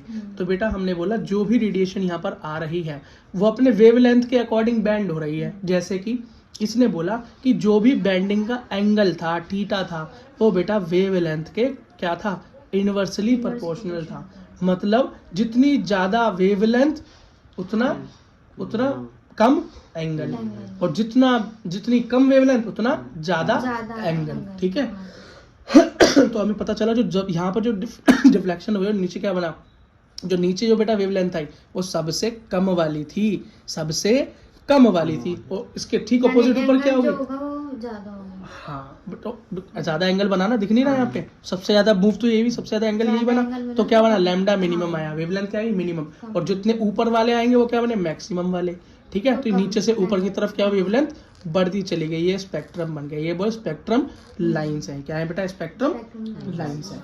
बेटा यहाँ से एक क्वेश्चन बनता है, ये बताओ कि मैक्सिमम स्पेक्ट्रल लाइंस कितनी बनेंगी। तो बेटा इसका फॉर्मूला है n2 से n1। इसका मतलब है कि भैया कितनी भी नंबर ऑफ स्पेक्ट्रम जो निकालने हैं वो n होते हैं। तो यहाँ पे मान लो 2 और 1, तो बेटा n2 से 1 क्या फॉर्मूला होता है, n2 - n1 multiply n2 minus n1 same minus तो n2 minus n1 multiply n2 minus n1 plus 1 upon में 2 प्लस 1 अपॉन में 2 ये बेटा फॉर्मूला बनता है। बेटा क्वेश्चन क्या बना, इन अ हाइड्रोजन एटम, एक हाइड्रोजन का एटम दे रखा है, ठीक है। ये बोल रहा है एक electron are present in 5th orbital, maximum spectrum line बताइए। नंबर ऑफ ऑर्बिट गिवन है। हाँ तो बेटा अब इसके अंदर एक बात बताओ, यहाँ n2 से n1 क्यों बोला बेटा, क्योंकि इसने बोला ये n का मतलब है नंबर ऑफ ऑर्बिटल। क्या है, नंबर ऑफ ऑर्बिटल। क्यों बेटा ऑर्बिटल यहाँ क्यों आई, क्योंकि मैंने बोला बेटा किसी भी इलेक्ट्रॉन को, सॉरी किसी एटम को या आप गर्मी देते हो तो इसके जो इलेक्ट्रॉन होते हैं वो बेटा हाइयर शेल की तरफ जाते हैं, हाइयर ऑर्बिट्स की तरफ जाते हैं, और फिर जब नीचे आते हैं तो बेटा वो एनर्जी छोड़ते हैं। ये रेडिएशन है, क्या है, रेडिएशन है। तो बेटा हम क्या मानते हैं, नॉर्मल कंडीशन में हम मानते हैं कि फर्स्ट ऑर्बिट के अंदर से कोई निकला होगा और बेटा जिस भी ऑर्बिट तक पहुंचा होगा पता नहीं, लेकिन निकला तो फर्स्ट ऑर्बिट से ही होगा और वापस भी बेटा फर्स्ट ऑर्बिट में ही आ जाएगा अपनी एनर्जी छोड़ने के बाद, ठीक है। तो यहाँ पर क्या दिया, इनने बोला है हाइड्रोजन का एक एटम है, ठीक है, इलेक्ट्रॉन इसके अंदर जो प्रेजेंट है वो 5th ऑर्बिट में है। कहाँ है, 5th ऑर्बिट में, मतलब ये 5th ऑर्बिट में पहुंच गया, कुछ एनर्जी ऐसी मिली कि वो 5th ऑर्बिट में पहुंच गया। अब बेटा वापस तो एक में ही आएगा ना, और फिर एनर्जी छोड़ेगा तब तो स्पेक्ट्रम लाइन बनेगी आगे प्रिज्म से गुजरने के बाद, तो वो कितनी बनेगी ये पूछा हुआ है, इस तरह का क्वेश्चन आता तो है। ये सेकंड दे रखी था ऑर्बिट जो है बेटा ये दिख रखा है वो कहाँ पहुंचा एनर्जी लेने के बाद। मान लो ये मेरा स्ट्रक्चर है, हाँ। तो ये मान लो कि हमारे बीच में ऑर्बिट्स है, ये मान लो हमारी 5th ऑर्बिट्स है, फिर 5th ऑर्बिट है, और ये मेरी फर्स्ट ऑर्बिट है। क्या है, अच्छा, फर्स्ट तो ऑर्बिट है। N1 तो मैंने बोला कि भैया मैंने इस N2 इलेक्ट्रॉन को, हाँ। उसको एटम को एनर्जी दी जिससे कि इलेक्ट्रॉन एनर्जी लेके 5th ऑर्बिट में पहुंच गया, 5th शेल में पहुंच गया, लेकिन अब वो बेटा एनर्जी को लूज करेगा बोर के मॉडल के अकॉर्डिंग और वापस 1 में आ जाएगा। तो यही पूछ रहा है, फिर जब जो एनर्जी निकलेगी और जब प्रिज्म से गुजरेगी तो स्पेक्ट्रम फोटो इलेक्ट्रिक प्लेट पे या फोटोग्राफिक प्लेट पे कितने स्पेक्ट्रम बनेंगे, कितनी लाइनें बनेंगी, ये पूछ रहा है। तो बेटा n2 वो होता है जहां पर वो लास्ट में पहुंचे और n1 जहां से शुरू करे। तो बेटा n1 अगर दे रखा हो कि भैया दूसरे से चालू किया, तीसरे से, n2 माइनस n1, तो बेटा उसको हम कुछ भी लिख देंगे जो भी हमको दे रखा हो, लेकिन यहाँ पर दे तो रखा नहीं है, तो सीधा ये बोल रखा है 5th ऑर्बिट में पहुंच गया। तो हम ये मानेंगे कि भैया फर्स्ट से ही चला होगा। इस कंडीशन में क्या मानेंगे कि फर्स्ट से ही चला होगा। तो पहली ऑर्बिट n1 क्या हो गई 1 और लास्ट जहां पहुंचा हो गई 2। बस बेटा इस फॉर्मूले में n2 और n1 की जगह पुट कर देना और आपका आंसर आया 10 स्पेक्ट्रम लाइंस बन जाएंगी। क्वेश्चन आई होप समझ में आया होगा। बेटा एक चीज और देखो, जितनी भी बेटा स्पेक्ट्रम लाइंस बनती हैं उन स्पेक्ट्रम लाइंस के बेसिस पे बेटा हर किसी का एक नाम दिया हुआ है। क्यों, इसे करने वाले साइंटिस्ट के बेसिस पे। जैसे कि इन्होंने बोला कि बेटा स्पेक्ट्रम लाइन के भी 5 डिविजन्स हैं। पहला लाइमन, बाल्मर, पास्कन, ब्रैकेट और पी फंड। क्या, लाइमन, बाल्मर, पास्कन, ब्रैकेट और पी फंड। कैसे बेटा, अगर इसने बोला इलेक्ट्रॉन ऊपर से नीचे की तरफ मूव करता है, मतलब एनर्जी लेके ऊपर गया होगा, फिर जब नीचे आता है तो एनर्जी छोड़ता है। अगर बेटा वो क्या बोले n1 में ही वापस आए, किसमें, n1 में, हाँ वापस आ जाए। कहाँ, ऊपर से n1 में वापस आए, जहाँ हाँ n1 मैं मानता हूँ n1 से शुरू किया था, जहाँ भी ऊपर गया वापस आ गया। तो बेटा वो क्या निकालता है, जो रेज निकालता है वो बेटा यूवी रेज की, किसमें होती है, यूवी रेज की कैटेगरी के अंदर होती है, मतलब काफी तेज है यूवी रेज, है ना। तुम्हें पता है बेटा, तुम पढ़ के आए हो 10th में, यूवी रेज बहुत खतरनाक होती हैं। अगला, अगर ये बोलता है if higher orbit n equals to 3, मतलब लास्ट में वो, सॉरी 2 तो रह गया 1 के बाद, अगर 2 तक जाए, कहाँ तक जाए बेटा, 2 तक जाए, इलेक्ट्रॉन एनर्जी गेन करके कहाँ तक जाए, 2 तक जाए। तो जब वो एनर्जी देगा तो बेटा विजिबल रेज, मतलब दिखाई देगी। क्या, दिखाई देगी, जब वो एनर्जी एमिट करेगा तो दिखाई देगी। उसको बोलते हैं बेटा बाल्मर सीरीज। जब 2 तक जाए, जब 2 तक, और कौन सी ऑर्बिट तक जाए, 2 तक जाए, और जब 1 तक जाए तो बेटा लाइमर, और फिर बाल्मर जब 2 तक जाए, फिर पास्कन में 3 तक जाए, और जब रेज निकलेंगे इनको बोलेंगे इंफ्रारेड बर्न। क्या, हीट वेव्स, मतलब दिखाई तो नहीं देगी पर गर्मी महसूस होगी। अगला ब्रैकेट, क्या, ब्रैकेट के अंदर क्या है 4, वो बेटा पी फंड में 5, और यहाँ भी इंफ्रारेड, यहाँ भी इंफ्रारेड। तो बेटा यहाँ से नीट का क्वेश्चन बन सकता है कि स्पेक्ट्रम लाइन में कहाँ पर बेटा n इक्वल्स टू 1 होता है, तो वो कहाँ दिखाई देगा, यूवी, विजिबल, इंफ्रारेड, इस तरह से ऑप्शन हो सकते हैं। तो आप विजिबल पे, वो सॉरी यूवी पे लगा दोगे, 2 में विजिबल पे लगा दोगे, 3 में इंफ्रारेड, इंफ्रारेड, इंफ्रारेड। पर याद होना चाहिए, शुरुआत होती है Lyman, Balmer, Paschen, Brackett, Pfund. Pfund last में फ्री फंड में आ गया, ऐसे याद रखना। और लाइमर से चालू हुआ, लाइमर से चालू हुआ, फिर बी पी बी, क्या बी पी बी, बस ऐसे याद रखना। पर बेटा बी से तुम यहाँ ब्रैकेट मत कर देना, बस ये मैं तो आपको बताता हूँ कि आप सीधा सीधा याद करो, लाइमर है, बालमर है, पास का ना ब्रैकेट है, पी फंड है, बस ठीक। और यही बेटा क्या है इसका, सीधा सीधा वो है तरीका। अब बेटा हमारे पास है डी ब्रोगली रिलेशनशिप। क्या है बेटा, डी ब्रोगली रिलेशनशिप। अब डी ब्रोगली ने क्या बताया भैया, सबसे पहले मेरे को एक बात समझ में आई कि लाइट जो है डुअल नेचर दिखाती है। प्लैंक ने बताया था डुअल नेचर लाइट का, उसका इस्तेमाल करके डॉल्टन ने क्या किया था, अपना एटॉमिक मॉडल दिया था और अपना क्या कर बल्ले बल्ले करा ली थी। तो लेकिन बेटा हाँ, अब बेटा डी ब्रोगली आए और उन्होंने बोला कि भैया इलेक्ट्रॉन जो है ना वो भी दोनों नेचर दिखाता है। क्यों, डॉल्टन ने क्या बोला था, डॉल्टन ने तो ये बोला था कि नहीं खाली पार्टिकल नेचर बनाता है। डॉल्टन ने बोला था इलेक्ट्रॉन सिर्फ पार्टिकल नेचर दिखाएगा, खाली single line movement, straight line movement करेगा, वेव नेचर नहीं दिखाएगा। लेकिन डी ब्रोगली ने आके क्या बोला, नहीं जी इलेक्ट्रॉन तो डुअल नेचर दिखाता है, पार्टिकल मतलब स्ट्रेट लाइन भी और वेव मोशन मतलब कि वेव की तरह भी मोशन करता है। और बेटा इसे निकालने का तरीका क्या है, wavelength equals to h by m v। अब ये h क्या है भैया, प्लैंक्स कांस्टेंट होता है h, लैम्डा क्या है, वेव लेंथ है, m क्या है यहाँ पे, mass of electron, v velocity.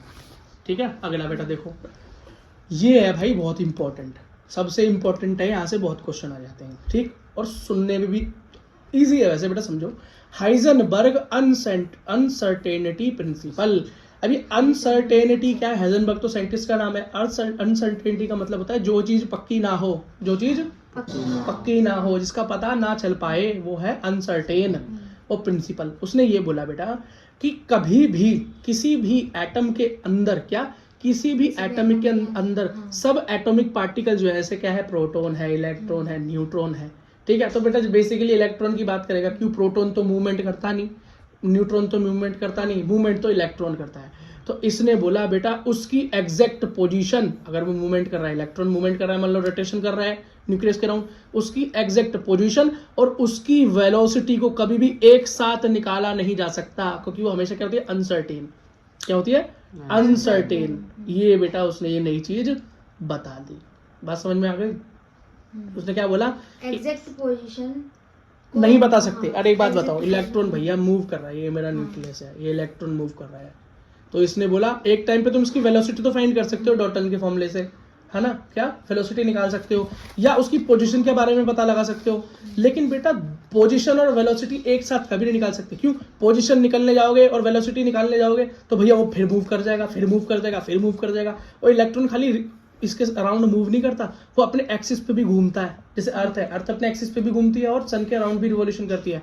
तो बेटा यही तरीका है इसका, इलेक्ट्रॉन भी ऐसा ही मूवमेंट करता है। हाँ, नहीं निकाल सकते। तो उसने बोल दिया कि कभी भी वेलोसिटी और उसकी पोजीशन सब एटॉमिक पार्टिकल की कभी साथ में नहीं निकाल सकते। तो बेटा इसने एक फॉर्मूला दिया, क्या, डेल्टा एक्स। अभी डेल्टा क्यों लगाया इसने हर जगह, यहाँ भी delta we, delta x, x का मतलब है पोजीशन, क्या है, तो डेल्टा मतलब बदलता हुआ, डेल्टा का मतलब चेंजिंग होता है, तो चेंजिंग पोजीशन या variation in position multiply mass of वही एटम के सब एटॉमिक पार्टिकल, अगर इलेक्ट्रॉन तो इलेक्ट्रॉन का मास, प्रोटॉन तो प्रोटॉन, डेल्टा वी मतलब उसकी, डेल्टा वी मतलब उसकी वेलोसिटी, वो भी हमेशा चेंजिंग रहेगी, इज इक्वल क्या होगी, या तो इक्वल या ग्रेटर देन h बाय 4 पाई, h बाय 4 पाई, h क्या है भाई, प्लैंक्स कांस्टेंट। बात समझ में आ गई, ठीक है बेटा। अगला देखो स्क्रोडिंगर्स इक्वेशन। क्या, स्क्रोडिंगर्स इक्वेशन। अब ये स्क्रोडिंगर क्यों आए, इन्होंने क्या किया बेटा, इन्होंने ऐसा किया, इन्होंने बोला न्यूटन के जो लॉ हैं वो तो एटम सब एटॉमिक पार्टिकल्स पे वर्क ही नहीं करते, ग्रेविटी का, फोर्स का लॉ कहीं वहां पर काम ही नहीं कर रहा, अट्रैक्शन का लॉ बेटा वो तो वहां पर कहीं काम ही नहीं कर रहा, सब कुछ उल्टा सीधा चलता रहता है सब एटॉमिक पार्टिकल के लिए। इन्होंने फिर क्या किया बेटा, एक नया एटॉमिक स्ट्रक्चर दिया, एक नए क्वांटम थ्योरी दी। तो बेटा इसको क्वांटम का मतलब क्या होता है, क्वांटा, क्वांटा क्या होता है, छोटे छोटे सब एटॉमिक पार्टिकल्स की बात होती है। तो बेटा इसी के ऊपर क्या बनी, क्वांटम फिजिक्स। क्या बनी, क्वांटम फिजिक्स। और तुम बेटा चैन की सांस लो, या थोड़ा सा इंट्रो ही पढ़ना है, जो तुम बेटा यहाँ पर बहुत सारा ब्रीफ लग रहा है तुम्हें, यही किसी बड़े पढ़ने वाले के लिए जो फिजिक्स में आगे बीएससी करने वाला है, एमएससी करने वाला है, पीएचडी करने वाला है, उसके लिए बेटा ये क्या है, उसके लिए क्या है, चखना है, चखना समझ रहे हो, स्टार्टर है ये सिर्फ इंट्रोडक्शन है, बाद में वो पढ़ेगा क्योंकि अरे यार 11th में तो थोड़ा सा इंट्रो पढ़ा था हमने सिर्फ, और जो तुम ये पढ़ रहे हो क्या है, उनका सिर्फ इंट्रो है। तो ये क्वांटम फिजिक्स के क्या थे, करता धरता थे कौन, श्रोडिंगर। और क्यों, क्योंकि न्यूटन के लॉ काम नहीं कर रहे थे। और बेटा इन्होंने ही देखो बार बार चैलेंज कर करके इन सब चीजों ने देखो कितने सारे चैलेंज हो गए। इधर देखो बेटा इतने सारे चैलेंज हो गए, क्या इलेक्ट्रॉन का डुअल नेचर बता दिया, हाँ। क्या बता दिया, डुअल नेचर बता दिया। हाँ। रदरफोर्ड ने खुद, डाल्टन का जो मॉडल था वो खुद बोल रहा है कि भैया सिंगल इलेक्ट्रॉन वाले एटम पे ही काम करता है, ठीक है, और किस पे, इलेक्ट्रॉन के बेटा सिंगल नेचर पे काम करता है। लेकिन यहाँ पर आकर बात फेल हो गई, लेकिन यहाँ पर तो बात ही फेल हो गई कि इलेक्ट्रॉन तो दोनों नेचर दिखा रहा है, डी ब्रोगली ने बताया। तो बेटा यहाँ पर अदर उसकी डाल्टन की बात फेल हो गई पहली। और दूसरी, भैया कोई बड़ा एटम ले लूँ मैं जिसके अंदर इलेक्ट्रॉन ज्यादा हो तो वहां तो वो काम ही नहीं करता। तो बेटा इस तरीके से रदरफोर्ड का मॉडल भी एंड में जाके फेल हो गया। लेकिन मोस्ट एक्सेप्टेबल तो अभी तक वही है। बस मैंने तुम्हें बता दिया, उसकी कमियां बतानी हो तो उसकी कमियां भी गिनवा देना। ऐसे पूछ लेते हैं बेटा सीबीएसई में कमियां क्या थी, ठीक है। बेटा इन्होंने इक्वेशन दी, क्या इक्वेशन दी, डी साई, बेटा ये त्रिशूल का साइन क्या है, साई, क्या है, psi, D square psi upon में D N square equals to D square psi upon में D Y square, D square psi upon में डी जेड स्क्वायर। अब ये जेड स्क्वायर एक्स स्क्वायर, ये deck Z square X square, ये Y है क्या, और ये है क्या चीजें, देखो मैं आपको बता रहा हूँ ये कुछ भी नहीं है इक्वेशन। इस इक्वेशन से बेटा क्वेश्चन भी नहीं आता कभी।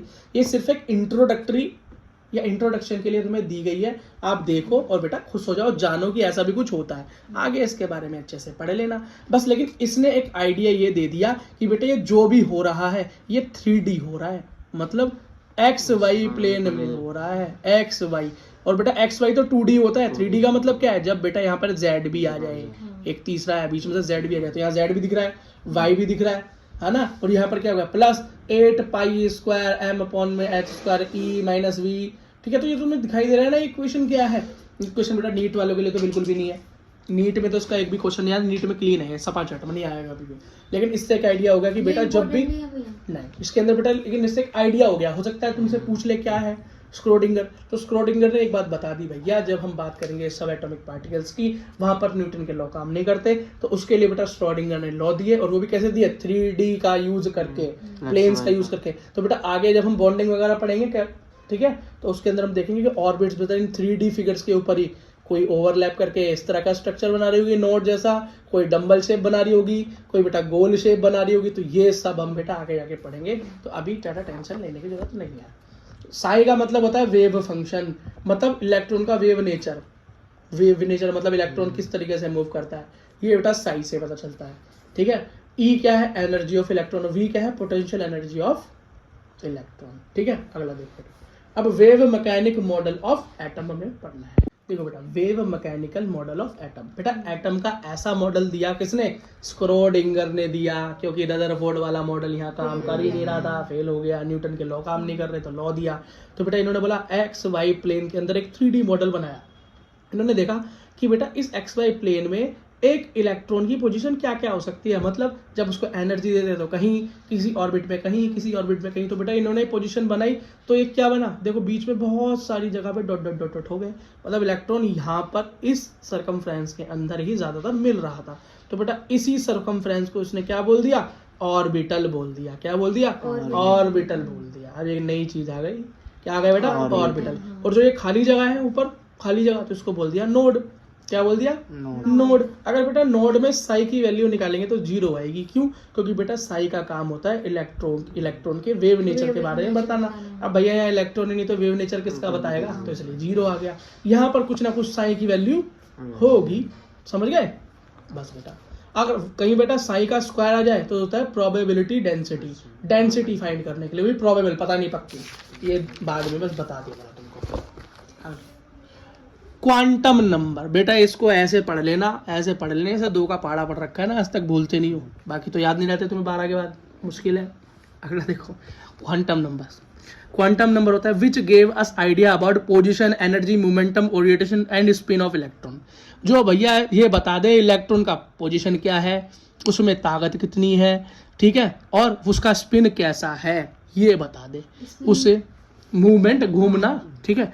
तो वो क्या है बेटा, क्वांटम नंबर है। ये तो हो गया थ्योरेटिकल पार्ट। अब देखते जरा भैया सबसे पहले आता है क्वांटम नंबर में, सबसे पहले आता है प्रिंसिपल क्वांटम नंबर। क्या आता है बेटा? Principal quantum number. ठीक, अब प्रिंसिपल क्वांटम नंबर क्या बताता है? ये बताता है भैया इलेक्ट्रॉन में कितनी एनर्जी है और उसकी क्या पोजीशन है। तो उसको बेटा डिनोट करते हैं एन से। तो एन क्या हो सकता है? 1 2 3 4 5 6 इस तरीके से हो सकता है। ठीक है, एन से डिनोट करते हैं। और ये क्या बताता है? एनर्जी और पोजीशन। अगला है भैया एजीम्यूथल क्वांटम नंबर। क्या नाम है बेटा? Azimuthal quantum number. इसको हम डिनोट करते हैं एल से। बस बेटा इस एजीम्यूथल पे ऐसे कॉन्सेंट्रेट करो, ऐसे करो जैसे किस पे करते हो?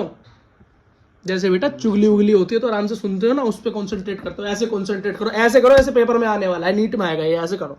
क्यों बेटा? ये जिसका नहीं आया जिसको, उसके लिए बेटा क्वांटम फिजिक्स क्या हो गई? क्वांटम मैकेनिक्स, सॉरी फिजिक्स की बात क्या करूं, क्वांटम मैकेनिक्स बिल्कुल पूरी तरीके से बेकार हो गई। केमिस्ट्री में उसका क्या हो गया? काम खराब हो गया। पर है बहुत आसान, सब आसान ही होता है समझने में। देखो बेटा, तो क्या है? सब एनर्जी लेवल बताता है शेल का, मतलब शेल के अंदर भी कुछ है, सब शेल है। क्या है? सब शेल है। शेल के अंदर भी एक सब शेल है, उसकी ताकत बताता है जी azimuthal quantum number denoted by L. कैसे निकालोगे भाई? एल जो भी होगा, एल जो भी होगा, एन में एक -1 कर देना, पता चल जाएगा। एल की वैल्यू कैसे पता चलेगी? एजीम्यूथल क्वांटम नंबर कैसे पता चलेगा? प्रिंसिपल क्वांटम नंबर गिवन होगा और प्रिंसिपल क्वांटम नंबर में से एक माइनस कर देना और तुम्हारा एजीम्यूथल क्वांटम नंबर निकल आएगा। ये है भाई तरीका, समझ में आ गया? ठीक है, शुरू करो। अब मानता हूं मेरा प्रिंसिपल क्वांटम नंबर था 1। क्या था? 1। तो एजीम्यूथल क्वांटम नंबर क्या होगा? एक में से एक माइनस करके, तो बेटा ये मेरा क्या आया? 0 आ गया। क्या गया बेटा? 0। और जब 0 आ जाए एजीम्यूथल क्वांटम नंबर, मतलब एल जब मेरा 0 हो और एन मेरा 1 हो, तो बेटा इसको बोलते हैं एस सब शेल। शेल के अंदर भी एक शेल है, सब, वो भी कैसी? एस सब शेल। अगला करते हैं, जब एन की वैल्यू 2 हो, मतलब प्रिंसिपल क्वांटम नंबर 2 हो, तो एल कितना हो जाएगा? 1 हो जाएगा। तो ठीक है, 1 हो जाएगा। तो पहले क्या निकला? 0। इसको भूलते नहीं है, जो 1 पे निकला था उसको रखते हैं। तो 0 तो पहले क्या निकला? 1 पे 0 उसे रखा, और 2 पे क्या आया? 1। तो वैल्यू क्या आ गई?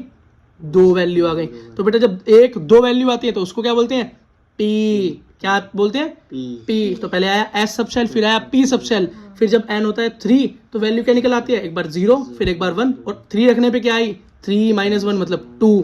3 वैल्यू आई। नीचे मतलब निकालते जाएंगे तो फिर उनको भी इंक्लूड करना। हाँ, भूलना नहीं है, उनको भूलना नहीं है। क्या भूलना नहीं है? है ना? तो बेटा ये क्या निकल गया? तो इसको बोलते हैं, जब ये 2 रखने पे क्या आता है? 0 रखने पे एस, 1 रखने पे क्या हो गया? मतलब जब 1 आए वैल्यू एल की तो पी, और जब 2 आई वैल्यू तो उसको बोलते हैं डी। एस पी डी, आगे आएगा एफ।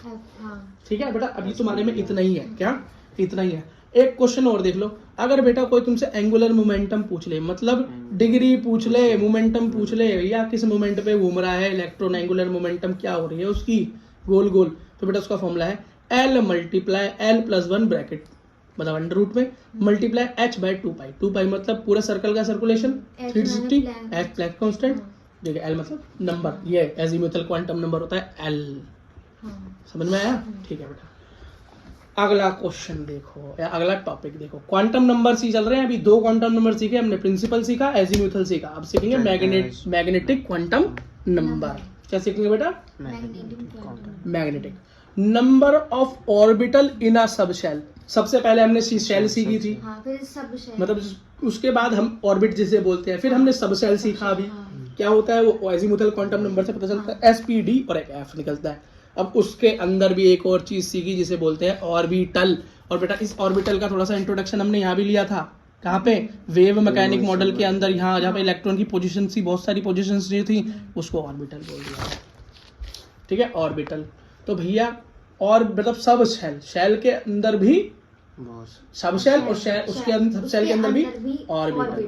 ठीक, अब ये देखो, अब मैंने बताया था कि L0 आता है तो S होता है, L1 आता है तो P होता है, L2 आता है तो D होता है, L3 होता है तो F होता है। और बेटा मैग्नेटिक क्वांटम नंबर निकालने का फॉर्मूला है जिसको हम M से डिनोट करते हैं, उससे भाई L निकालने का फॉर्मूला क्या था? n-1। तो बेटा इसका फॉर्मूला है L, इसका फॉर्मूला है -L और +L, और बीच में 0, जो भी -L प्लस एल बीच में 0। ठीक है, मान लो जैसे कि अगर मेरा एल 0 हो, क्या हो, 0 हो, तो मेरा मैग्नेटिक क्वांटम नंबर क्या आएगा, 0 आएगा। अच्छा, वैसे माइनस और प्लस वाला सिस्टम क्या है बेटा, क्योंकि जो मेरा इलेक्ट्रॉन है ना वो दोनों तरह से मूव करता है, या तो क्लॉकवाइज भी मूव कर देता है या एंटी क्लॉकवाइज, आगे बताऊंगा इसके बारे में स्पिन क्वांटम नंबर में। ठीक है, तो प्लस और माइनस दोनों पोजीशन की, एक्स की वैल्यू कैसे निकालते थे, रूट से बाहर निकालने के बाद प्लस माइनस दोनों में निकालते थे ना, किसमें, 10th क्लास में मैथ्स में। ऐसे ही है भाई, जब एल क्या निकला, 1 निकला, क्या निकला, 1, एल हुआ 1, पी, ये पी का केस है, L1 P में ही होता है ना, P सबसे L में ही तो होता है, तो बेटा कैसे निकलेगा, ऑर्बिटल कैसे निकलेगा, ये क्या निकला, -1 बीच में 0 और प्लस का 1, ऐसे तो लिखेंगे। वैल्यूज कितनी आई इसमें, जब L मेरा 1 था, मतलब P और क्या था, सब शेल था, तो मेरी कितनी ऑर्बिटल्स निकली, बेटा कट नहीं होगा, ये ऐसे ही लिखा जाएगा, ये लिखने का तरीका है, -L बीच में 0 और फिर प्लस का L, ये लिखने का तरीका है बेटा, इसे ऐसे ही लिखते हैं, कुछ कटपट जमा नहीं करना, हमें इसे मैथ्स नहीं करना, यहाँ पे मैथ्स में ले गया तो मैथ्स ही करने लगे, नहीं, 0 पे एक ही रहा। हाँ। जब L 0 था, और L 0 कब होता है, जब N 1 होता है। हाँ। हमें तीनों चीजें ध्यान रखनी है यहाँ पे, N 1 होगा तो L 0 होगा, और L 0 होगा तो M भी 0 होगा, क्योंकि यहाँ पर प्लस माइनस 0 तो कुछ होता ही नहीं। अब L 1 होगा, L 1 कब होगा, जब N 2 होगा, जब N 2 होगा तो मेरा L 1 होगा, क्योंकि L निकलता है N-1 से, तो 1 - 2 - 1 1 हो गया।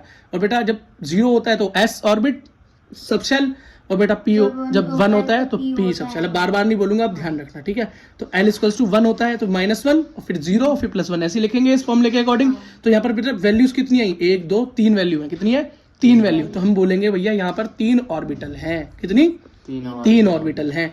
अगर यहाँ पे L2 रख दूंगा, क्या, L2 D सबशेल की बात कर रहा हूँ, किसकी, D की, 2 में, तो जब 2 रख दूंगा तो -2, फिर -2 से पहले क्या आता है, माइनस का 1 आता है, और फिर 0 आता है, और फिर प्लस का 1 आता है, फिर प्लस का 2 आता है। तो तुमको याद होनी चाहिए वैल्यूज, याद क्या है बता, सिंपल मैथमेटिक्स ही तो है, ठीक है। तो यहाँ पर कितनी वैल्यू होंगी, 1 2 3 4 5, इसका मतलब L2 मतलब D सब शेल में कितनी ऑर्बिटल होंगी, 5 ऑर्बिटल होंगी। अब यहाँ पे L की जगह 3 रख दूं तो L जब मेरा 3 होगा, मतलब N मेरा कितना होगा, 4 होगा, तभी तो L3 आएगा। हाँ, तो ये D के बाद क्या आता है, F सब शेल आएगी, और F सब शेल मतलब -3 -2 -1 0 +1 +2 +3 1 2 3 4 5 6 7, मतलब F के अंदर 7 ऑर्बिटल्स होंगी। समझ में आ गया, बस बेटा अगर ये समझ में आ गया तो समझ लो तुम्हारा बेस क्या हो गया, बढ़िया हो गया। बेटा इसकी लेकिन प्रैक्टिस जरूर करनी है, अगर प्रैक्टिस नहीं करी तो ये सब क्या हो जाएगा, छू मंतर हो जाएगा। क्या हो जाएगा, छू मंतर जादू कलंदर, पता नहीं क्या होता है। और देखो स्पिन क्वांटम नंबर क्या होता है। अच्छा एक चीज और देख लो बेटा, मूव करने से पहले मैं लिख रखे थे मैंने, क्या, एस ऑर्बिटल बेटा स्फेरिकल होती है, गोल शेप होती है। कैसी होगी, गोल शेप। अगर ये बेटा 3D स्ट्रक्चर है तो गोल बन जाएगा ऐसे। अगर बेटा पी ऑर्बिटल की बात करें तो डंबल शेप, मतलब डंबल ऐसा होता है, इधर भी नोट इधर भी नोट। नीचे क्या, डबल डंबल बेटा, डबल डंबल, एक डंबल है, एक डंबल है, तो डबल डबल डंबल बन गए, ठीक है, फूल पत्ती बन गई। यहाँ देखो आगे बेटा पढ़ना है, ये समझना मत, अभी आगे वाले चैप्टर्स में ढंग से आएगा ये, और पूछे जाते हैं एग्जाम्पल।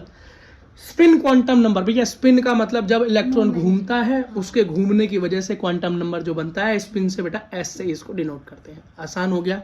मतलब भाई इलेक्ट्रॉन 2 तरीके से मूव करता है, एक तो क्लॉकवाइज और एक एंटी क्लॉकवाइज, क्योंकि वो बेटा अपने एक्सिस पे भी तो मूव करता है ना, मैंने तुम्हें बताया था पूरा रोटेशन के साथ। तो वही है बेटा, जब क्लॉकवाइज घूमेगा तो +1/2 एस होता है, और जब बेटा नेगेटिव घूमता तो -1/2, बस इतना आसान है, कुछ नहीं है। अब बेटा हमें पढ़ना है इलेक्ट्रॉनिक कन्फिगरेशन। अब बेटा हमें पढ़नी है इलेक्ट्रॉनिक कन्फिगरेशन। क्या पढ़नी है बेटा, इलेक्ट्रॉनिक कन्फिगरेशन। इसको हम कैसे पढ़ेंगे, प्यार से ऐसे गाना सुनते हैं ना, अरिजीत वाला बड़े सुन सुन के दुख भरा गाना, वैसे ही एक एक लाइन याद कर लेते हैं। कौन सा गाना याद करा है तुमने उसका, तुम ही हो, हर जगह सुनो। तो बेटा सबसे पहले इलेक्ट्रॉनिक कन्फिगरेशन का मतलब होता है इलेक्ट्रॉन्स को भरना। 10th क्लास में कैसे भरते थे, KLMN में भरते थे, 2 8 18 32 इस हिसाब से भरते थे। कोई बच्चा 2n² के हिसाब से याद करके रखता था, पर सीधा छोड़ो। लेकिन यहाँ पर बेटा एक साइंटिस्ट है जिसका नाम था अफबाहु। क्या नाम था, अफबाहु प्रिंसिपल या अफबाहु रूल। उन्होंने क्या बोला, इन्होंने बोला बेटा इलेक्ट्रॉन हम ऐसे भरेंगे कि जब लो एनर्जी सबशेल लेंगे, कैसे, लो एनर्जी वाले सबशेल लेंगे और वहां से भरते भरते फिर हाई एनर्जी में पहुंचेंगे। ये है तरीका अफबाहु का। तो क्या होता है, 1s 2s 2p 3s 3p 4s 3d 4p।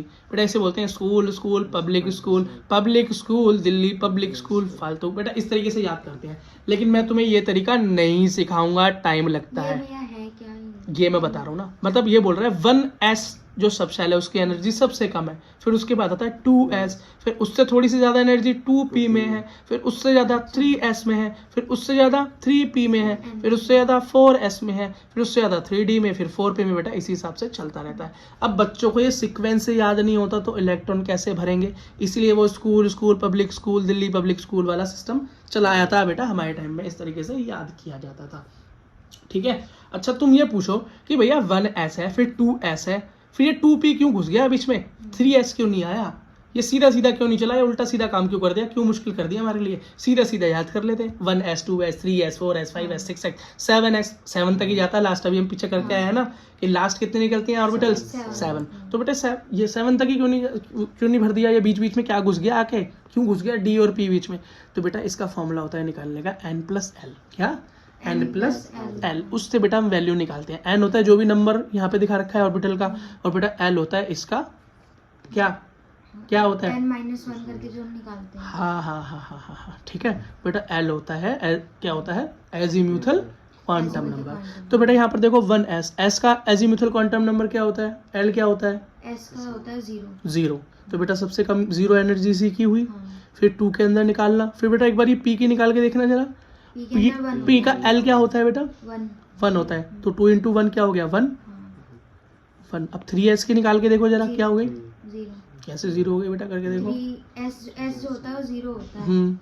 ठीक है, जब तुम सॉल्व करके देखोगे तो बेटा इसकी एनर्जी ज़्यादा आएगी और इसके भी ज़्यादा आएगी। ठीक है, तो अगर भैया n+l के हिसाब से। लेकिन अब बेटा अब तक टाइम हमारे पास है नहीं, सीधा एनसीईआरटी पे जाते हैं, वीडियो भी लंबी हो जाएगी, बच्चे बोर हो जाएंगे। देखो बेटा लाइक भी नहीं करते बच्चे वीडियो, देखो इधर देखो बेटा, तो हम कैसे सॉल्व करते हैं, बहुत आसान तरीका है। सबसे पहले बेटा हम s लिखते हैं, फिर बेटा p लिखते हैं, फिर बेटा d लिखते हैं और फिर f लिखते हैं। और कैसे लिखते हैं, तो बेटा सबसे पहले तुम 1 2 3 4 आराम से 5 6 7 नंबर तक ले लो। s आपको पता है 7 मैक्सिमम सब क्या ऑर्बिटल्स निकलती हैं, तो बेटा s को 7 नंबर्स पे लिख लो। फिर ऊपर से एक कम करते चले जाना, एक कम कर देना ऊपर से, फिर ऊपर नीचे। तो p आ गया तो p को 2 से स्टार्ट किया, 2 3 4 5 6 7। फिर उसके बाद p के बाद आता है d, तो d ऊपर से फिर एक कम, हाँ फिर एक कम, तो ये हो गया। फिर क्या हो गया, कैसे लिखोगे इसको, d मतलब 3 से, तो 3 4 5 6 बेटा इसके अंदर लास्ट में भी कम कर देना, और फिर उसके बाद में उसमें भी एक ऊपर से और एक नीचे से लास्ट कर देना, मतलब 4 5 f। ठीक बेटा, तो कैसे बन गया हमारा s 7, उसके बाद p 6, मतलब 6 कैसे आए, एक ऊपर से कम कर दिया, 2 3 4 5 6 7 बना। फिर उसके बाद बेटा d आएगा, d कैसे आया हमारा, एक ऊपर से कम एक नीचे से कम, और जहाँ से 3 से स्टार्ट होगा, कहाँ से 3 से स्टार्ट होगा और ये लास्ट में 6 पे खत्म हो जाएगा। अगला f, ऊपर से एक कम नीचे से एक कम, 4 से और 5 पे खत्म हो जाएगा।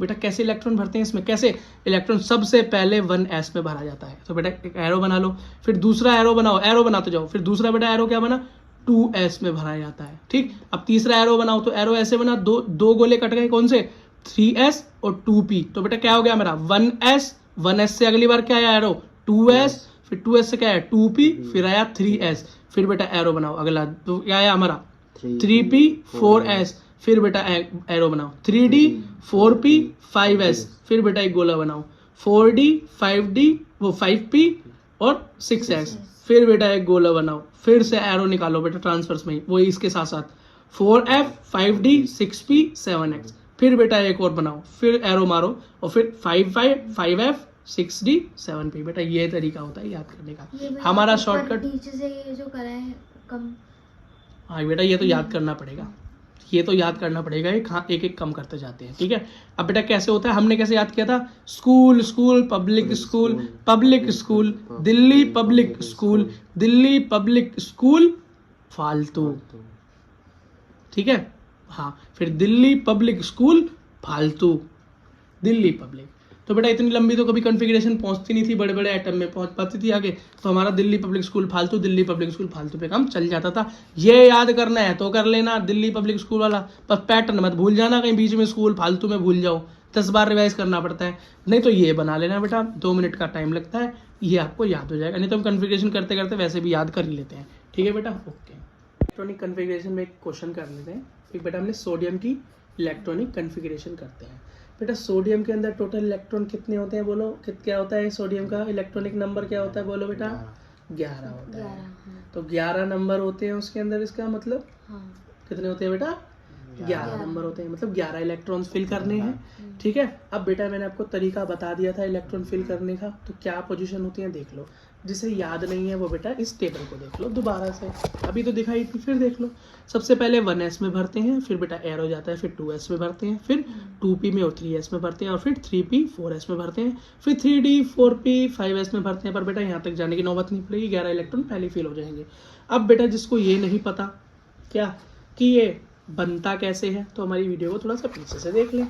अच्छा बेटा देख लो, तो सबसे पहले बेटा 1s आता है, फिर 2s आता है, फिर 3p आता है, 3s आता है। बेटा 11 इलेक्ट्रॉन देखो कहाँ तक भर जाएंगे। अच्छा बेटा s के अंदर मैक्सिमम 2 इलेक्ट्रॉन भरे जा सकते हैं, ठीक। p के अंदर मैक्सिमम 6 इलेक्ट्रॉन भरे जा सकते हैं, है ना। और d होता तो मैक्सिमम 10 इलेक्ट्रॉन भरे जा सकते हैं, और f होता तो 14। ऐसा क्यों होता है, क्योंकि बेटा s के अंदर नंबर ऑफ ऑर्बिटल 1 होती है। क्या होती है, 1 ऑर्बिटल होती है। ये मान लो ये एक डेस्क है, ऑर्बिटल क्या है, एक डेस्क है जिसके अंदर 2 बच्चे बैठ सकते हैं। तो बेटा एक ऑर्बिटल में सिर्फ 2 इलेक्ट्रॉन आ सकते हैं। और ये हमने कहाँ फाइंड आउट की थी ऑर्बिटल्स के नंबर, बेटा अभी मैग्नेटिक नंबर किया था पीछे, तो उसमें फाइंड की थी ना। तो s में क्या वैल्यू आई थी 0, m की वैल्यू 0 आई थी, तो मतलब एक क्वांटिटी तो एक ऑर्बिटल। p में क्या आई थी 3 वैल्यूज, +1 -1 0 +1 3 वैल्यूज, 3 ऑर्बिटल्स आई थी। तो बेटा 3 ऑर्बिटल्स में 2 के हिसाब से 6 इलेक्ट्रॉन, और इसमें 5 आई थी, तो 5 के दुगने 10, और f में 7 14 इलेक्ट्रॉन भरे जा सकते हैं। ये तरीका बेटा मैंने आपको बता दिया, इसको करते करते याद कर लेना। तो बेटा 1s आता है, सबसे पहले इलेक्ट्रॉन भरते हैं तो बेटा इसमें मैक्सिमम 2 इलेक्ट्रॉन भर सकते हैं, ऐसे ऊपर दर्शाते हैं। 2 इलेक्ट्रॉन हो गए, 11 में से बचे 9। 2s मतलब s में कितने 2 भर सकते हो, 2 भर दिए, 9 में से कितने 4 चले गए, कितने बचे अब 5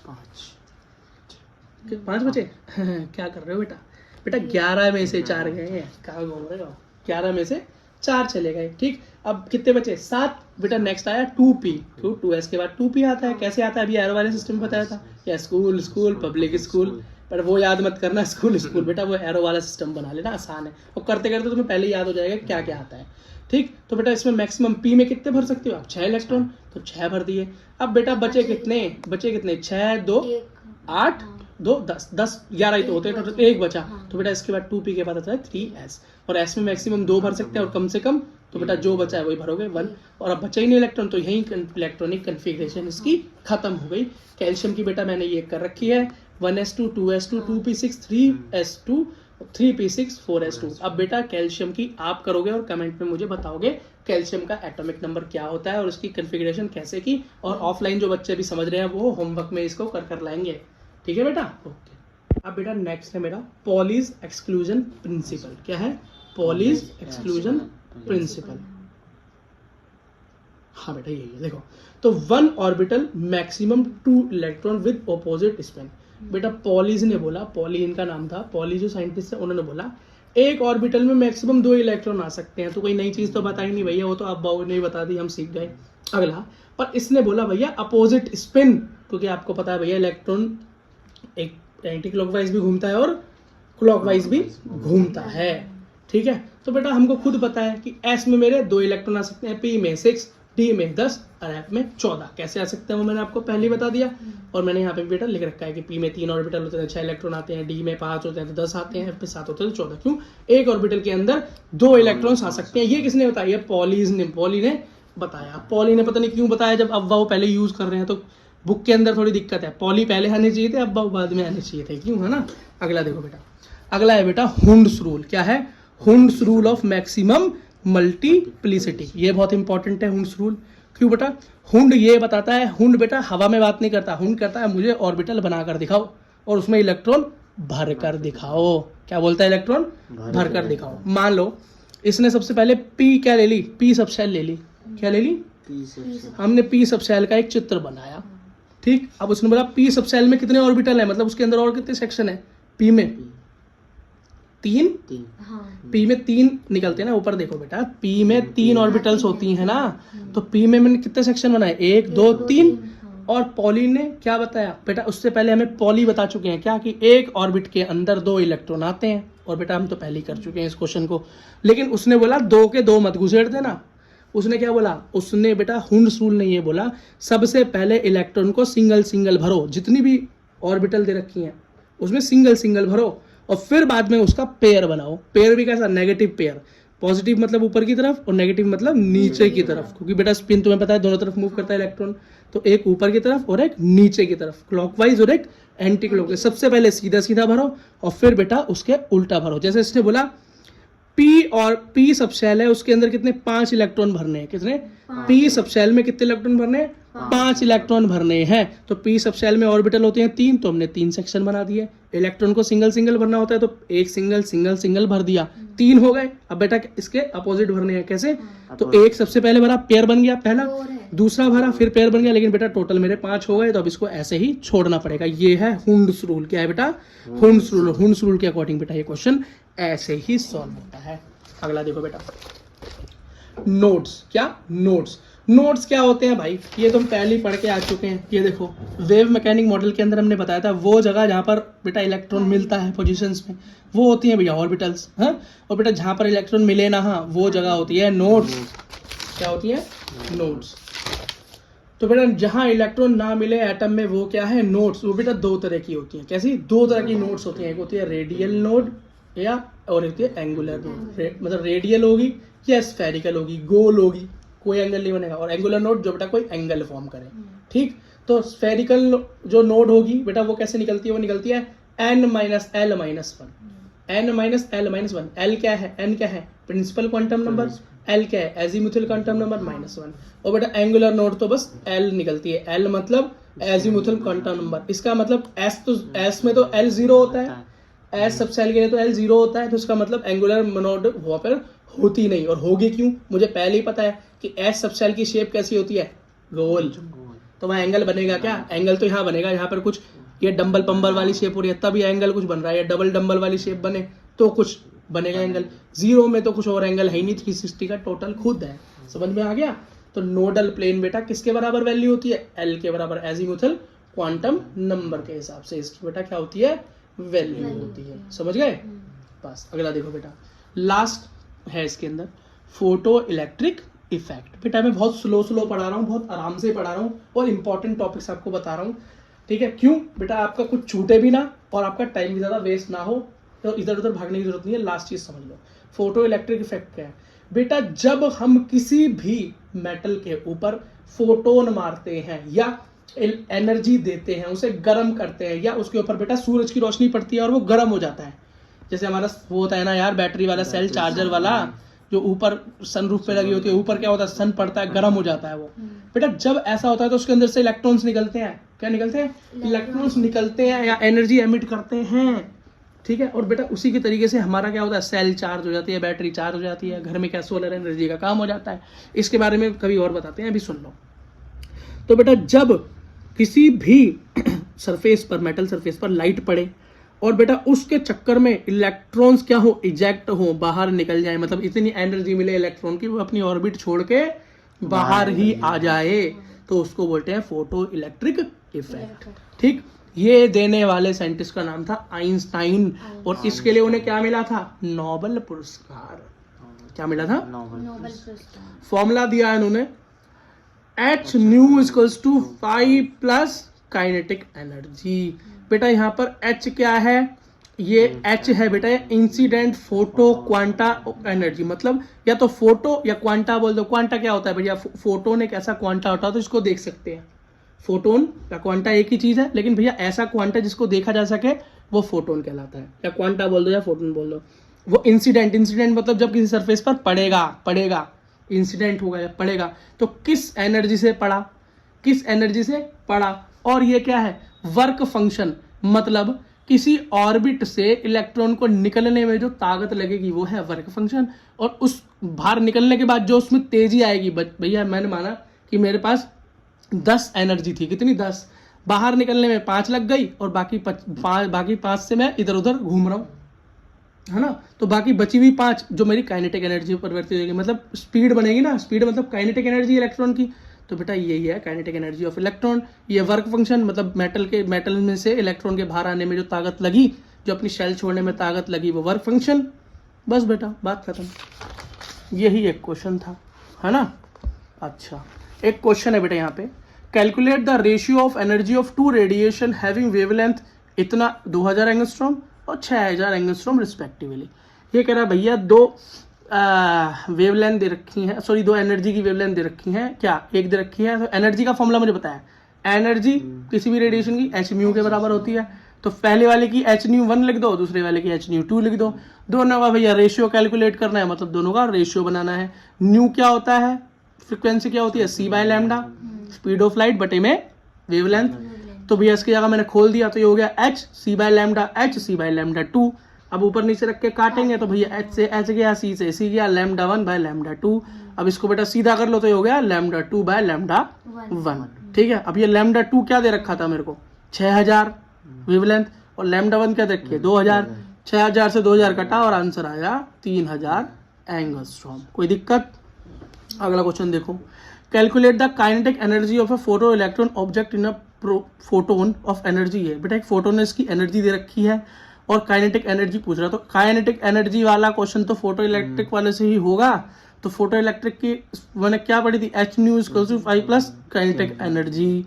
तो बेटा ये काइनेटिक, ये तो पहली सी एनर्जी दे रखी है, फोटोन की एनर्जी पहले जो पड़ेगा सरफेस पे पड़ेगा, उसकी एनर्जी टोटल दे दी 12। ठीक है, वर्क फंक्शन भी दे दिया, क्या वर्क फंक्शन क्या दे रखा है 8, ये खुद दे रखा है कि having work function 8 electron volt दे दिया। काइनेटिक एनर्जी पूछ रहा है, तो यहाँ प्लस का उधर जाएगा माइनस हो जाएगा, 4 इलेक्ट्रॉन वोल्ट निकल के आया, क्वेश्चन खत्म। कोई दिक्कत नहीं। ठीक है बेटा, ये थ्रैश होल्ड फ्रिक्वेंसी क्या होती है याद रखना। थ्रैश होल्ड का मतलब होता है जब कोई अपनी पोजीशन जो होल्ड करके रखता है पोजीशन, उससे हट जाए, उससे हटकर कहीं और पहुंच जाए। मान लो मेरा भाई ये इलेक्ट्रॉन है, यहाँ बीच में न्यूक्लियस है, इलेक्ट्रॉन की फर्स्ट ऑर्बिटल में है, मैंने इसे एनर्जी ये भाग के 5वीं में पहुंच गया। कहाँ पर, 5वीं में पहुंच गया, या बाहर ही निकल गया, इलेक्ट्रॉन को मूव छोड़ के बाहर भाग गया। ठीक, तो उसे बोलेंगे थ्रैश होल्ड फ्रिक्वेंसी। भैया थ्रैश होल्ड मतलब अपने होल्ड को छोड़कर भाग गया, तो उसे बोलेंगे थ्रैश होल्ड फ्रिक्वेंसी। बात समझ में आ गई।